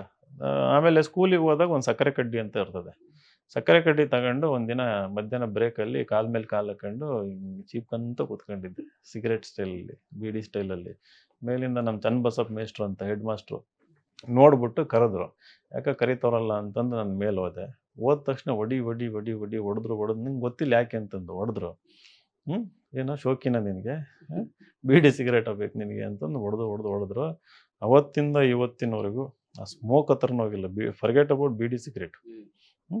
ಸ್ಮೋಕಿಂಗ್ ಅನ್ನೋದು ಎಂಡ್ ಆಗೋಯ್ತು. ಸೊ ಈ ರೀತಿ ಒಡಿಸ್ಕೊಂಡು ಒಳ್ಳೆ ಬುದ್ಧಿ ಕಲ್ತಿರೋದು ಇದೆ. So overall wonderful experience. ಆಮೇಲೆ ನವೋದಯ ಸ್ಕೂಲಿಗೆ ಹೋದ್ಮೇಲೆ ಅದಕ್ಕೆ ಕಂಟಿನ್ಯೂ ಆಯಿತು ಕ್ಯಾಂಪಸ್. ಸರ್, ನಿಮ್ಮ ಮಾತುಗಳನ್ನು ಕೇಳ್ತಾ ಇದ್ರೆ ನಿಮ್ಮ ಸಮಸ್ಯೆಗಳೇ ಜೀವನದಲ್ಲಿ ದೊಡ್ಡ ಸ್ಫೂರ್ತಿಯಾಗಿ ನಿಮ್ಮ ಜೀವನದಲ್ಲಿ ಇಷ್ಟೆಲ್ಲ ಸಾಧನೆ ಮಾಡಲಿಕ್ಕೆ ಒಂದು ರೀತಿಯ ಪ್ರೇರಣೆ ಆಗಿದೆ ಅಂತ ನನ್ನ ಒಂದು ಭಾವನೆ. ಸರ್, ಬಾಲ್ಯದಲ್ಲಿದ್ದಾಗ ಇಷ್ಟೆಲ್ಲ ಸಮಸ್ಯೆಗಳ ಮಧ್ಯದಲ್ಲಿ ನೀವು ಒಂದು ಒಂದು ಒಂದು ಚಿಕ್ಕ ರೂಮ್ನ ದನದ ಕೊಟ್ಟಿಗೆ ಅಂತ ಮನೆಯಲ್ಲಿ ವಾಸಿಸ್ತಿದ್ರಿ. ನಿಮ್ಮ ತಂದೆ ತಾಯಿಗಳು ತುಂಬ ಕಷ್ಟಪಡ್ತಾ ಇದ್ರು. ಸೊ ಎಲ್ಲ ಸಮಸ್ಯೆಗಳಿಂದ ನೀವು ಸಾಕಷ್ಟು ಸ್ಫೂರ್ತಿ ಪಡ್ಕೊಂಡಿದ್ರಿ. ಆದರೆ ಈ ಬಾಲ್ಯದಲ್ಲಿ ನೀವು ಕಂಡಂತಹ ಕನಸುಗಳ ಸ್ವರೂಪ ಯಾವ ರೀತಿ ಇತ್ತು, ಬಾಲ್ಯದಲ್ಲಿ ಯಾವ ರೀತಿ ಕನಸುಗಳನ್ನು ಕಾಣ್ತಾ ಇದ್ರಿ, ಮತ್ತು ಈಗ ಎಲ್ಲವೂ ಇದೆ ನಿಮಗೆ. ಈಗ ನೀವು ಕಾಣುವಂತಹ ಕನಸುಗಳ ಸ್ವರೂಪ ಯಾವ ರೀತಿ ಇದೆ? ನಿಮ್ಮ ಜೀವನದ ಸರ್ವೋಚ್ಚ ಕನಸು ಯಾವುದು ಸರ್? ಬಾಲ್ಯದಲ್ಲಿ ಅಂತಂದರೆ ನಮಗೆ ನವೋದಯ ಸ್ಕೂಲಿಗೆ ಹೋಗೋದು ಒಂದು ಕನಸು ತುಂಬಿದ್ರು. ಅಲ್ಲಿಗೆ ಹೋದರೆ ಉಚಿತವಾಗಿ ಶಿಕ್ಷಣ ಸಿಗುತ್ತೆ, ಅಲ್ಲಿಗೆ ಹೋದರೆ ಒಳ್ಳೆ ಶಿಕ್ಷಣ ಸಿಗುತ್ತೆ ಇಂಗ್ಲೀಷ್ ಮೀಡಿಯಮಲ್ಲಿ, ಹಾಗೆ ಹೀಗೆ ಅಂತಂದು. ಸೊ ಐ ಥಿಂಕ್ 4ನೇ ಕ್ಲಾಸು 5ನೇ ಕ್ಲಾಸಲ್ಲಿದ್ದಾಗ ಅದೊಂದೇ ನಮ್ಮ ಡ್ರೀಮ್ ಇದ್ದಿದ್ದು. ಆವಾಗ ಯಾವ ಕನ್ಸ್ಕೊಂಡಿದ್ವಿ ಅಂತ ನನಗೂ ನೆನಪಿಲ್ಲ. ಆಮೇಲೆ ನವೋದಯ ಸ್ಕೂಲ್ ಹೋದಾಗ ಫಸ್ಟ್ 3 ಇಯರ್ಸು ನಮಗೆ ಕಷ್ಟ ಆಯಿತು. First especially 6th 7th Kannada ಮೀಡಿಯಮಿಂದ ಸಡನ್ ಇಂಗ್ಲೀಷ್ ಮೀಡಿಯಮಿಗೆ ಹೋದಾಗ. ಬಟ್ ಆಟ ಆಡ್ತಾ ಕಲಿತಾ ಬಿಕಾಸ್ ಆಫ್ ಕ್ಯೂರಿಯಾಸಿಟಿ. ನನ್ನ ಕ್ಯೂರಿಯಾಸಿಟಿ ಒಂದಿತ್ತು ಅಂತಂದರೆ ನೀವು ಎಕ್ಸ್ಪ್ಲೋರ್ ಮಾಡ್ತಾ ನೀವು ಸಾಕಷ್ಟು ವಿಚಾರಗಳನ್ನು ಕಲಿತಾ ಹೋಗ್ತೀರಿ. ಜೊತೆಗೆ ವ್ಯಕ್ತಿತ್ವದಲ್ಲಿ ಅಳವಡಿಸ್ಕೊಳ್ತಾ ಹೋಗ್ತಾರೆ. ಕ್ಯೂರಿಯಾಸಿಟಿನೇ ಇಲ್ಲ ಅಂತಂದಾಗ ಗ್ರೋತ್ ಇರೋದಿಲ್ಲ. ಸೊ ಹಂಗಿದ್ದದಕ್ಕೆ ಏನೇನೋ ಎಲ್ಲದರಲ್ಲೂ ಕಾಂಪೀಟ್ ಮಾಡ್ತಾ ಇದ್ದೆ ನಾನು. Painting competition, painting, debate, dance, music ಅಂತೂ ಫುಲ್ ಕೆಟ್ಟದಾಗಿರ್ತಿತ್ತು. But still I wanted to try. ಸ್ಕಿಟ್ಟಲ್ಲೆಲ್ಲ ಮಾಡ್ತಾ ಇದ್ದೆ. ಎಲ್ಲ ಗೇಮ್ಸಲ್ಲೂ ಆಟ ಆಡಬೇಕಂತ ಇಷ್ಟ ನನಗೆ, ಎಲ್ಲದರಲ್ಲೂ ಇರಬೇಕಂತಂದ್ಬಿಟ್ಟು ಹಿಂಗಿರ್ತಾ ಇತ್ತು. So I think 8th 9th ಬರೋ ಅಷ್ಟೊತ್ತಿಗೆ ಇಂಗ್ಲೀಷ್ ಬುಕ್ಸ್ ಓದೋಕ್ಕೆ ಶುರು ಮಾಡಿದಾಗ ಕನಸು ಕಾಣೋದು ಅನ್ನೋದು ಅದು ಒಂದು ಘಟ್ಟ. ಆವಾಗ ನನಗೆ ಕಾನ್ಷಿಯಸ್ ಆಗಿ ಓಕೆ ಕನಸು ಈ ಥರ ಕಾಣಬೇಕು ಅಂತ ಅವಾಗ ಗೊತ್ತಾಗಿದ್ದು. ಸೊ ಈ ನೋಬೆಲ್ ಪುರಸ್ಕೃತರ ಕೃತಿಗಳನ್ನು ಓದಬೇಕಾದ್ರೆ ಅವಾಗ ನೋಬೆಲ್ ಪ್ರೈಸು ಅಂತಂದರೆ ಅತ್ಯಂತ ಶ್ರೇಷ್ಠ ಪ್ರೈಸು. ಅವ್ರು ಬುಕ್ಸ್ ಬರೆದಿದ್ದಾರೆ ಅಂತಂದರೆ ಕೃತಿ must be great, book must be great ಅಂತಂದು. ಸೊ ಅವಾಗ ನನಗೆ ಈ ನೋಬೆಲ್ ಪ್ರೈಸ್ ಗೆಲ್ಲಬೇಕು ಅನ್ನೋದು ಸ್ಕೂಲಲ್ಲಿ ಇದ್ದಾಗ, ಯಾವುದ್ರಲ್ಲಂತ ಗೊತ್ತಿಲ್ಲ. ಬಟ್ ಸಾಹಿತ್ಯ ಓದ್ತಾ ಇದ್ದಿದ್ದರಿಂದ ಸಾಹಿತ್ಯದಲ್ಲಿ ಬರೀಬೇಕು, ಚೆನ್ನಾಗಿ ಓದಬೇಕು ಅನ್ನೋದು ಆ ಟೈಮಲ್ಲಿ ಗಟ್ಟಿಯಾಗಿ ಕೂತ್ಕೊಂತು. ಸೊ ಇವಾಗ ಏನು ಭಾಳ ದೊಡ್ಡ ಡ್ರೀಮ್ ಅಂತ ಕೇಳಿದರೆ ಕೆಲವೊಬ್ರಿಗೆ ಉತ್ಪ್ರೇಕ್ಷೆ ಅನ್ನಿಸ್ಬೋದು. ಬಟ್ ನನಗೆ ಭಾರತ ದೇಶದ ಪ್ರಧಾನಿ ಆಗಬೇಕು ಅನ್ನೋದು ನನ್ನ ಮನಸ್ಸಲ್ಲಿ ಈಗ ಆಳವಾಗಿ ಬೇರೂರಿದೆ. ಅದು ನನ್ನ ಈಗಿರುವಂಥ ಒಂದು ಕನಸು. ಆ ಕನಸು ಯಾಕಿದೆ ಅಂತಂದರೆ ನಮ್ಮ ದೇಶ ಅತ್ಯಂತ ಭಾಳ ಭವ್ಯವಾದ ದೇಶ, ಭಾಳ ಸುಂದರವಾದ ದೇಶ. ಇಲ್ಲಿ ಈಗಲೂ ಕೂಡ ಸಾಮರಸ್ಯ ಇಲ್ಲ. ಈಗಲೂ ಕೂಡ ನಾವು ಹೇಳ್ಕೊಂಡು ಓಡಾಡ್ತೀವಿ ದನದ ಮನೆ ಅಂತಂದು. ಈಗಲೂ ಕೂಡ ಲಕ್ಷಾಂತರ ಮಂದಿಗೆ ವಾಸಕ್ಕೆ ಮನೆ ಇಲ್ಲ. ಟೆಂಟಲ್ಲಿ ವಾಸ ಮಾಡ್ತಾರೆ, ಬಿದ್ದೋಗಿರೋ ಗುಡಿಸ್ಲಲ್ಲಿ ವಾಸ ಮಾಡ್ತಾರೆ. ಈಗಲೂ ಇದೆ, ಈಗಲೂ ಆ ಪರಿಸ್ಥಿತಿ ಇದೆ. ಕೋಟ್ಯಾಂತರ ಮನೆಗಳಿಗೆ ಈಗಲೂ ಕೂಡ ಟಾಯ್ಲೆಟ್ಗಳಿಲ್ಲ. ಸೊ ಐ ಥಿಂಕ್ ಹಂಗೆ ಕಂಪೇರ್ ಮಾಡಿದರೆ ಈಗ 30 ವರ್ಷದಿಂದ 40 ವರ್ಷದಿಂದ ನಾವಿದ್ದ ದನದ ಮನೆ ಉತ್ತಮವಾಗಿತ್ತೇನೋ ಅನ್ನೋ ರೀತಿಯಲ್ಲಿ ಒಂದೊಂದ್ಸರಿ ಅನಿಸುತ್ತೆ. ಈಗಲೂ ಕೂಡ ಅಷ್ಟೊಂದು ದಾರಿದ್ರ್ಯ ಬಡತನ ನಮ್ಮ ದೇಶದಲ್ಲಿದೆ. ಆಮೇಲೆ ಸಿಕ್ಕಾಪಟ್ಟೆ ಸೋಷಿಯಲ್ ಟೆನ್ಷನ್ಸ್ ನಮ್ಮ ದೇಶದಲ್ಲಿ ಅನಾವಶ್ಯಕವಾಗಿ ಹೊಡೆದಾಡ್ತೀವಿ. ಇವತ್ತು ಬೆಳಗಾವಿನಲ್ಲಿ ರೈತರ ಸಮಸ್ಯೆಗಳು, ಸ್ಪಂದನೆ ಇಲ್ಲ. ಸರ್ಕಾರಗಳು ಜನಗಳಿಂದ ದೂರ ಆಗೋಗಿದ್ದಾವೆ, ಸ್ಪಂದಿಸ್ತಾ ಇಲ್ಲ. ಜನಪ್ರತಿನಿಧಿಗಳು ಒಂದು ದರ್ಪ, ದೌರ್ಜನ್ಯ, ದುರಹಂಕಾರ, ಏನೋ ನಾವು ಪಡ್ಕೊಂಡ್ಬಿಟ್ಟಿದ್ದೀವಿ, ನಾವು ಶ್ರೀಮಂತರು, ಎಲ್ಲ ನಮ್ಮಿಂದನೇ ನಡೀತಾ ಇದೆ ಅನ್ನೋ ಒಂದು ದರ್ಪ ನೋಡಿದರೆ ನನಗೆ ಮೈ ಉರಿತದೆ. ವಿನಯತೆ ಇರಬೇಕು ಪಬ್ಲಿಕ್ ಸರ್ವಿಸಲ್ಲಿ. ಸೊ ಐ ಥಿಂಕ್ ಇದೆಲ್ಲ ನಿಧಾನವಾಗಿ ಹಂತ ಹಂತವಾಗಿ ಬದಲಾವಣೆ ಮಾಡಿ ಜನರಲ್ಲಿ, ರಾಜಕಾರಣದಲ್ಲಿ ಮತ್ತು ಸರ್ಕಾರದಲ್ಲಿ ಮತ್ತೆ ಭರವಸೆ ಬರೋ ರೀತಿಯಲ್ಲಿ ಮಾಡಬೇಕನ್ನೋದು ಕನಸು. ಆ ಕನಸು ಈಡೇರ್ಬೇಕಂತಂದರೆ ಈ ಸ್ಥಾನಮಾನಗಳು ಬೇಕಾಗ್ತದೆ. ಆ ಸ್ಥಾನಮಾನ ಇಲ್ದಂಗೆ ಈ ಕನಸು ಈಡೇರಿಸ್ಕೊಳಕ್ಕಾಗಲ್ಲ. ಹೊರಗೆ ನಿಂತ್ಕೊಂಡು ಸೋಷಿಯಲ್ ಆ್ಯಕ್ಟಿವಿಸ್ಟಾಗಿ ನಾವು ಮಾಡೋಕ್ಕಾಗಲ್ಲ. ಸೊ ಹಂಗಾಗಿ ಆ ಒಂದು ಸ್ಥಾನಮಾನಕ್ಕೆ ಹೋಗ್ಬೇಕನ್ನೋದು ಒಂದು ಕನಸಿದೆ. ಅದು ಆಗ್ಬೋದು, ಆಗದೇ ಇರ್ಬೋದು. ಬಟ್ ಪ್ರಯತ್ನ ಅಂತೂ ನಿಲ್ಸಿ. ನಿಮ್ಮ ಅದ್ಭುತವಾದ ಆಸೆ ಮತ್ತು ನನಸಿಗೆ ನಿಮ್ಮ ವಿದ್ಯಾರ್ಥಿಗಳು ನಿಮ್ಮ ಜೊತೆ ಯಾವಾಗಲೂ ಇರ್ತಾರೆ ಅಂತ ಹೇಳ್ತಾ, ಇದೀಗ ನವೋದಯ ಶಾಲೆಗೆ ಹೋಗ್ತೀರಾ ಸರ್ ನೀವು. ಮುಂದೆ ನವೋದಯ ಶಾಲೆಯಲ್ಲಿ ಒಂದು ದೊಡ್ಡ ರೀತಿಯ ಎಲ್ಲ ರೀತಿಯ ಮೂಲ ಸೌಕರ್ಯಗಳಿರುವಂತಹ ನವೋದಯ ಶಾಲೆ. ಆದರೆ ಬಾಲ್ಯದಲ್ಲಿ ತುಂಬ ಕಷ್ಟ ಇರುತ್ತೆ. ಮೊಟ್ಟ ಮೊದಲ ಬಾರಿಗೆ ನವೋದಯ ಶಾಲೆಗೆ ಹೋದಾಗ ಅಲ್ಲಿನ ಮೂಲ ಸೌಕರ್ಯವನ್ನು ನೋಡಿದಾಗ, ಅಲ್ಲಿನ ಶಿಕ್ಷಣದ ಅದ್ಭುತವಾದ ಸ್ಥಿತಿಗತಿಗಳನ್ನು ನೋಡಿದಾಗ ಯಾವ ರೀತಿ ಬೆರಗುಗಣ್ಣಿನಿಂದ ನೋಡಿದ್ರಿ? ನವೋದಯ ಶಾಲೆಯಲ್ಲಿ ನಿಮ್ಮ ಒಂದು ಜೀವನಾನುಭವ ಹೇಗೆ ರೂಪುಗೊಂಡಿತು? ಒಟ್ಟಾರೆ ನವೋದಯ ಶಾಲೆಯ ಅನುಭವಗಳ ಬಗ್ಗೆ ಹೇಳ್ಕೊಳ್ಬೋದಾ ಸರ್? ಮೊದಲನೇ ದಿನ ನವೋದಯ ಶಾಲೆಗೆ ಹೋದಾಗ ನೆನಪಿದೆ. ಅದಕ್ಕಿಂತ ಹಿಂದಿನ ದಿನ ನವೋದಯ ಪಾಸ್ ಆಯಿತು ಅಂದಾಗ ಬಹಳ ಸಂಭ್ರಮ. ನಮ್ಮ ಮನೆಯಲ್ಲಿ, ಊರಲ್ಲಿ ಹೋಗಿ ಐ ಥಿಂಕ್ ನಮ್ಮ ತಾಯಿ ಯಾರ ಹತ್ರನೋ ಸಾಲ ಮಾಡ್ಕೊಂಡ್ಬಂದರು. ಒಂದು ಹೊಸ ಟ್ರಂಕು, ಹೊಸ ಬಕೆಟು, ಅದಕ್ಕೊಂದು ಮಗ್ಗು, ಆಮೇಲೆ ಒಂದೆರಡು ಜೊತೆ ಹೊಸ ಬಟ್ಟೆಗಳು, ಬೇರೆ ಇನ್ನೇನು ತೊಗೊಂಬರ್ಬೇಡಿ ಅಂತಂದಿತ್ತು. ಅಂದರೆ ಅವ್ರು ಲಿಸ್ಟ್ ಕೊಟ್ಟಿದ್ರು, ಇಷ್ಟೇ ತರಬೇಕು ಅಂತಂದ್ಬಿಟ್ಟು. ಪೆನ್ನು, ಪೇಪರು, ನೋಟ್ಬುಕ್ಕು, ಯೂನಿಫಾರ್ಮ್ ಏನೂ ತಗೊಂಡೋಗಿಲ್ಲ, ಎಲ್ಲ ಫ್ರೀ ಇರ್ತಾಯಿತ್ತು. ನಮ್ಮ ಬಟ್ಟೆ ಇಟ್ಕೊಳ್ಳೋಕೆ ಒಂದು ಟ್ರಂಕು, ನನಗೆ ಈಗಲೂ ನೆನಪಿದೆ, ಗ್ರೀನ್ ಕಲರ್ ಟ್ರಂಕು. ಆಮೇಲೆ ಅದಕ್ಕೊಂದು ಚಿಕ್ಕದೊಂದು ಬೀಗ. ಮನೇಲಿ ಭಯ ಅಲ್ಲ, ಅದ್ರಲ್ಲಿ ಏನು ಇರ್ತಿರ್ಲಿಲ್ಲ, ಕದ್ಬಿಡ್ತಾರೆ ಅಂತಂದು ಅದಕ್ಕೊಂದು ಬೀಗ, ಕೀನು ಕೊಟ್ಟಿದ್ರು. ಅದನ್ನು ಉಡ್ದಾರದಲ್ಲಿ ಸಿಗಿಸ್ಕೊಂತ ಇದ್ವಿ ಆ ಕೀನ. ಒಂದು ವರ್ಷ ಸಿಗಿಸ್ಕೊಂಡು ಆಮೇಲೆ ತೆಗೆದಾಕಿದ್ವಿ. ಸೊ ನವೋದಯಕ್ಕೆ ಹೋದಾಗ ನಮ್ಮ ತಾಯಿ ಅವಾಗ ದಾವಣಗೆರೆಯಿಂದ ಹಿರಿಯೂರ ಹತ್ರ ಉಡುವಳ್ಳಿ ನವೋದಯ ಸ್ಕೂಲು. ಸುಮಾರು ಒಂದು 5-6 ತಾಸು ಹಿಡಿಯೋದು. ನನಗೆ ಬೆಳಗ್ಗೆ ತಿಂಡಿ ತಿನ್ಕೊಂಡು ಹೊರಟರು, ರೀಚ್ ಆಗಿದ್ದು ಸಾಯಂಕಾಲ 4-5 ಗಂಟೆಗೆ. ಅಲ್ಲಿಂದ ದಾವಣಗೆರೆ ಬಂದು, ದಾವಣಗೆರೆಯಲ್ಲಿ 1 ಗಂಟೆ ಕಾದು ದುರ್ಗಕ್ಕೆ ಬಂದು, ದುರ್ಗದಲ್ಲಿ 1 ಗಂಟೆ ಕಾದು ಹಿರಿಯೂರಿಗೆ ಬಂದು, ಹಿರಿಯೂರಲ್ಲಿ 1-2 ಗಂಟೆ ಕಾಯಬೇಕಿತ್ತು. ಆ ಊರಿಗೆ ಬಸ್ಸೇ ಇರಲಿಲ್ಲ, ಚಿಕ್ಕ ರೋಡಲ್ಲಿ. ಅಲ್ಲಿ ಒಂದು ನ್ಯಾಷನಲ್ ಲೆವೆಲ್ ಒಂದು ಸ್ಕೂಲ್ ಇದೆ ಅಂತ ಗೊತ್ತಿದ್ರು ಬಸ್ಸುಗಳಿರಲಿಲ್ಲ. ಅಟ್ಲೀಸ್ಟ್ ಅಂಥ ಡೇಸಲ್ಲಾದರೂ ಬಸ್ ಬಿಡಬೇಕಿತ್ತು. ಸೊ ಅಲ್ಲಿ ಹಿಂಗೆ ಬಂದು ಸುಮಾರು 4-5 ಗಂಟೆ ಬಿಟ್ಟರು. ಐ ಥಿಂಕ್ ನಮ್ಮಮ್ಮ ಕಣ್ಣೀರು ಹಾಕಿ ಹೋದ್ರು ಅನಿಸುತ್ತೆ. ನನಗೆ ಫುಲ್ ಖುಷಿ. ನನಗೆ ಸಡನ್ಲಿ ನೋಡಿ ದೊಡ್ಡ ಫೀಲ್ಡು, ದೊಡ್ಡ ದೊಡ್ಡ ಬಿಲ್ಡಿಂಗ್ಗಳು, ಅಲ್ಲಿ ಇಲ್ಲಿ ಮರ, ಕಾಡು, ಬೆಟ್ಟ ಎಲ್ಲ ನೋಡಿಬಿಟ್ಟು ಐ ವಾಸ್ ದಿ ಹ್ಯಾಪಿಯೆಸ್ಟ್. ಈ ಸೆಂಟಿಮೆಂಟು ಅಳೋದೆಲ್ಲ ಇರಲಿಲ್ಲ ನನಗೆ. ಸೊ ನಾನು from day 1 I started exploring Navodaya school. ಯಾಕಂತಂದರೆ ಇಲ್ಲಿ ಹಳ್ಳಿನಲ್ಲಿ ಯಾವುದೋ ಒಂದು ರೂಮಲ್ಲಿದ್ದಂಥ ಸ್ಕೂಲು, ಕ್ಲಾಸ್ ರೂಮು, ಒಂದು ಭಾಳ ಬಿದ್ದಿದ್ದಂಥ ಮನೆ, ಒಂದು ಕಡೆ ಗೋಡೆನೇ ಇರಲಿಲ್ಲ ನಮಗೆ. ಆ ಪರಿಸರದಿಂದ ನೀವು ಸಡನ್ನಾಗಿ ಕಾಂಕ್ರೀಟ್ ಬಿಲ್ಡಿಂಗ್ಗಳು, ಡಬಲ್ ಕಾಟ್ಗಳು, ಬೆಡ್ಶೀಟು, ಒಂದು ರೀತಿಯಲ್ಲಿ ಅದು ನಲ್ಲಿ ನೀರು, ಈಜಾಡೋಕೆ ಒಂದು ಕೊಳ ಎಲ್ಲ ಇತ್ತು ಅಲ್ಲಿ. ಸೊ ಭಾಳ ಸಂತೋಷಪಟ್ಟೆ ಆ್ಯಂಡ್ ಸ್ಟಾರ್ಟೆಡ್ ಎಕ್ಸ್ಪ್ಲೋರಿಂಗ್. ಆಮೇಲೆ ಅಲ್ಲಿಂದ ನಾನು ಆಗಲೇ ಹೇಳಿದೆ ಪ್ರೀವಿಯಸ್ ಆನ್ಸರಲ್ಲಿ. ಸೊ ಒಂದೊಂದೇ ಎಕ್ಸ್ಪೆರಿಮೆಂಟ್ ಮಾಡ್ತಾ ಮಾಡ್ತಾ ಬೈ 9th 10th ಬರೋ ಅಷ್ಟೊತ್ತಿಗೆ ಒಂದು ಮೆಚ್ಯೂರಿಟಿ ಬರ್ತಾ ಇತ್ತು.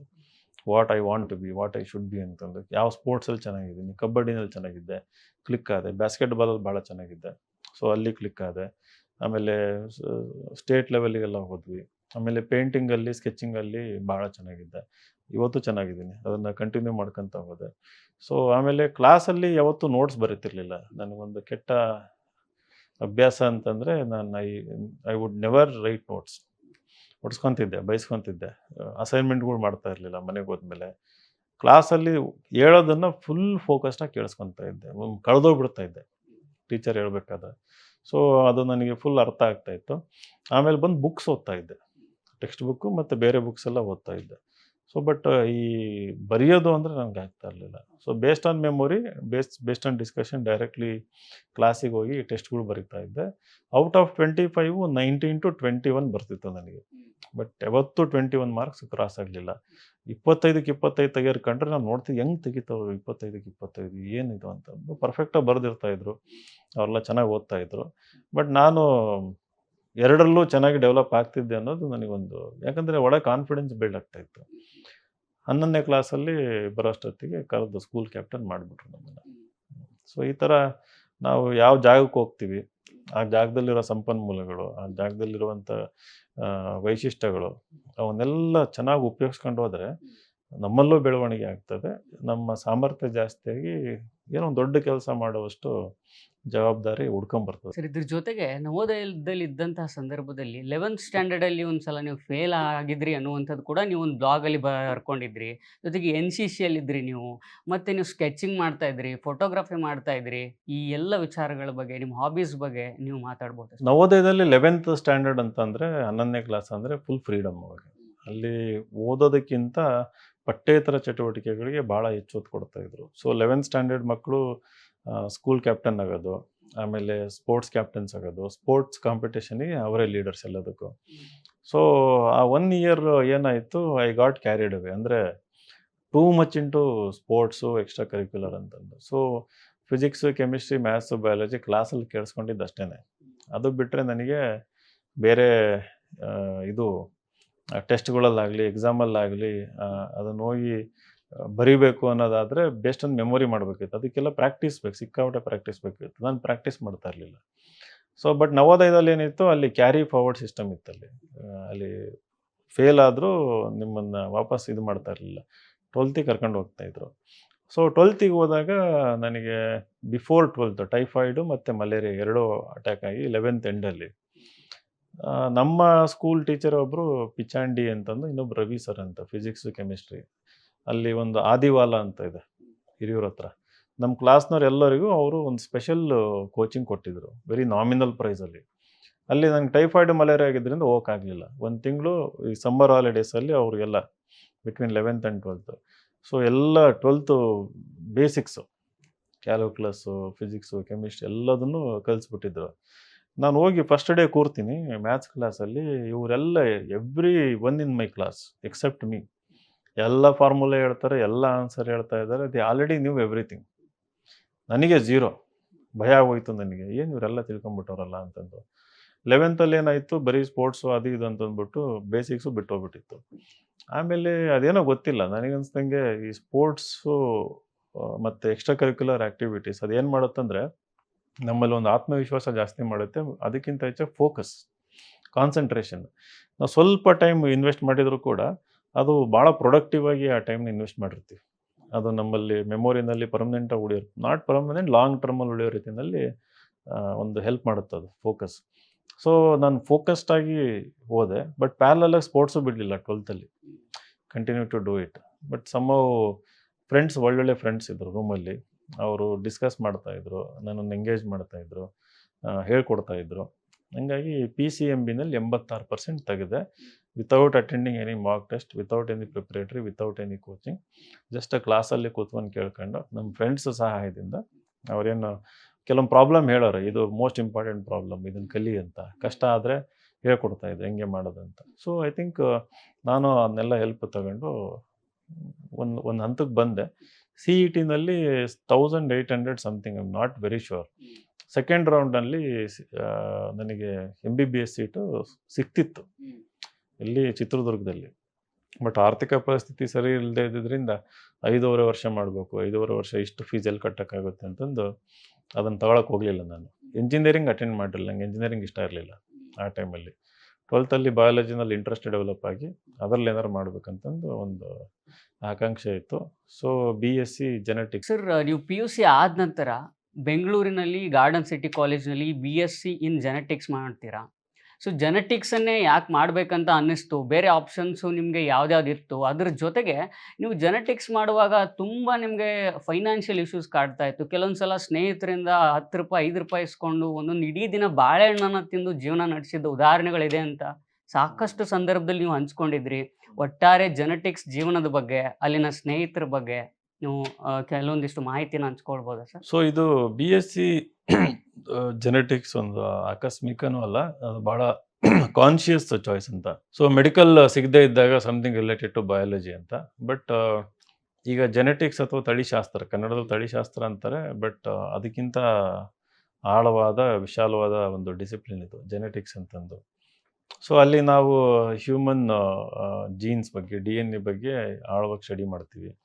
ಅದರಲ್ಲಿ ಜೆನೆಟಿಕ್ ಡಿಸೀಸಸ್ ಎಲ್ಲ ಬರ್ತದೆ. ಆಮೇಲೆ DNA ರಿಲೇಟೆಡ್ ಎವ್ರಿಥಿಂಗ್, ಅಂದರೆ ಅದನ್ನು ಬಯೋಟೆಕ್ನಾಲಜಿ ಅಂತ ಆಮೇಲೆ ಏನು ಬರುತ್ತೆ ಅದಕ್ಕೆ ಬೇಸಿಸ್ಸು ಜೆನೆಟಿಕ್ಸ್. ಅದಕ್ಕೆ 2001ರಲ್ಲಿ ಹ್ಯೂಮನ್ ಜಿನೋಮ್ ಪ್ರಾಜೆಕ್ಟ್ ಅಂತ ಆಯಿತು. ಅದು ಇಡೀ ವಿಶ್ವದಲ್ಲಿರುವ ಭಾಳ ಬ್ರಿಲಿಯಂಟ್ ಸೈಂಟಿಸ್ಟ್ಗಳೆಲ್ಲ ಜೊತೆಗೆ ಬಂದು ಅಮೇರಿಕಾದಲ್ಲಿ ಒಂದು ಸೆಲೆರಾ ಜಿನೋಮಿಕ್ಸ್ ಅಂತ ಒಂದು ಕಂಪನಿ ಅದು. ಸೊ ಅವ್ರೇನು ಮಾಡಿದರು, ಎಲ್ಲರನ್ನೂ ಟುಗೆದರ್ ತೊಗೊಂಬಂದು ನಮ್ಮ ಮನುಷ್ಯನ ಒಂದು ಜೀವಕೋಶದಲ್ಲಿ ವಂಶವಾಹಿ ಅಂತ ಏನಿರುತ್ತಲ್ಲ, DNA ಏನಿರುತ್ತಲ್ಲ, ಅದನ್ನು ಡೆಸಿಫರ್ ಮಾಡೋದು, ಡಿಕೋಡ್ ಮಾಡೋದು. ಯಾಕಂದರೆ DNA ಅಂತಂದರೆ ಅದರಲ್ಲಿ ಜೀನ್ ಒಂದು ಕ್ರೋಮೋಸಮ್ ಅಂತ ಇರುತ್ತೆ. Chromosome is nothing but full DNA ಅದು ರ್ಯಾಪಪ್ ಆಗಿ ಫೋಲ್ಡ್ ಆಗಿ ಒಂದು ಕ್ರೋಮೋಸಮಿಕ್ ಕನ್ನಡದಲ್ಲಿ ವರ್ಣತಂತು ಅಂತ ಹೇಳ್ತಾರೆ.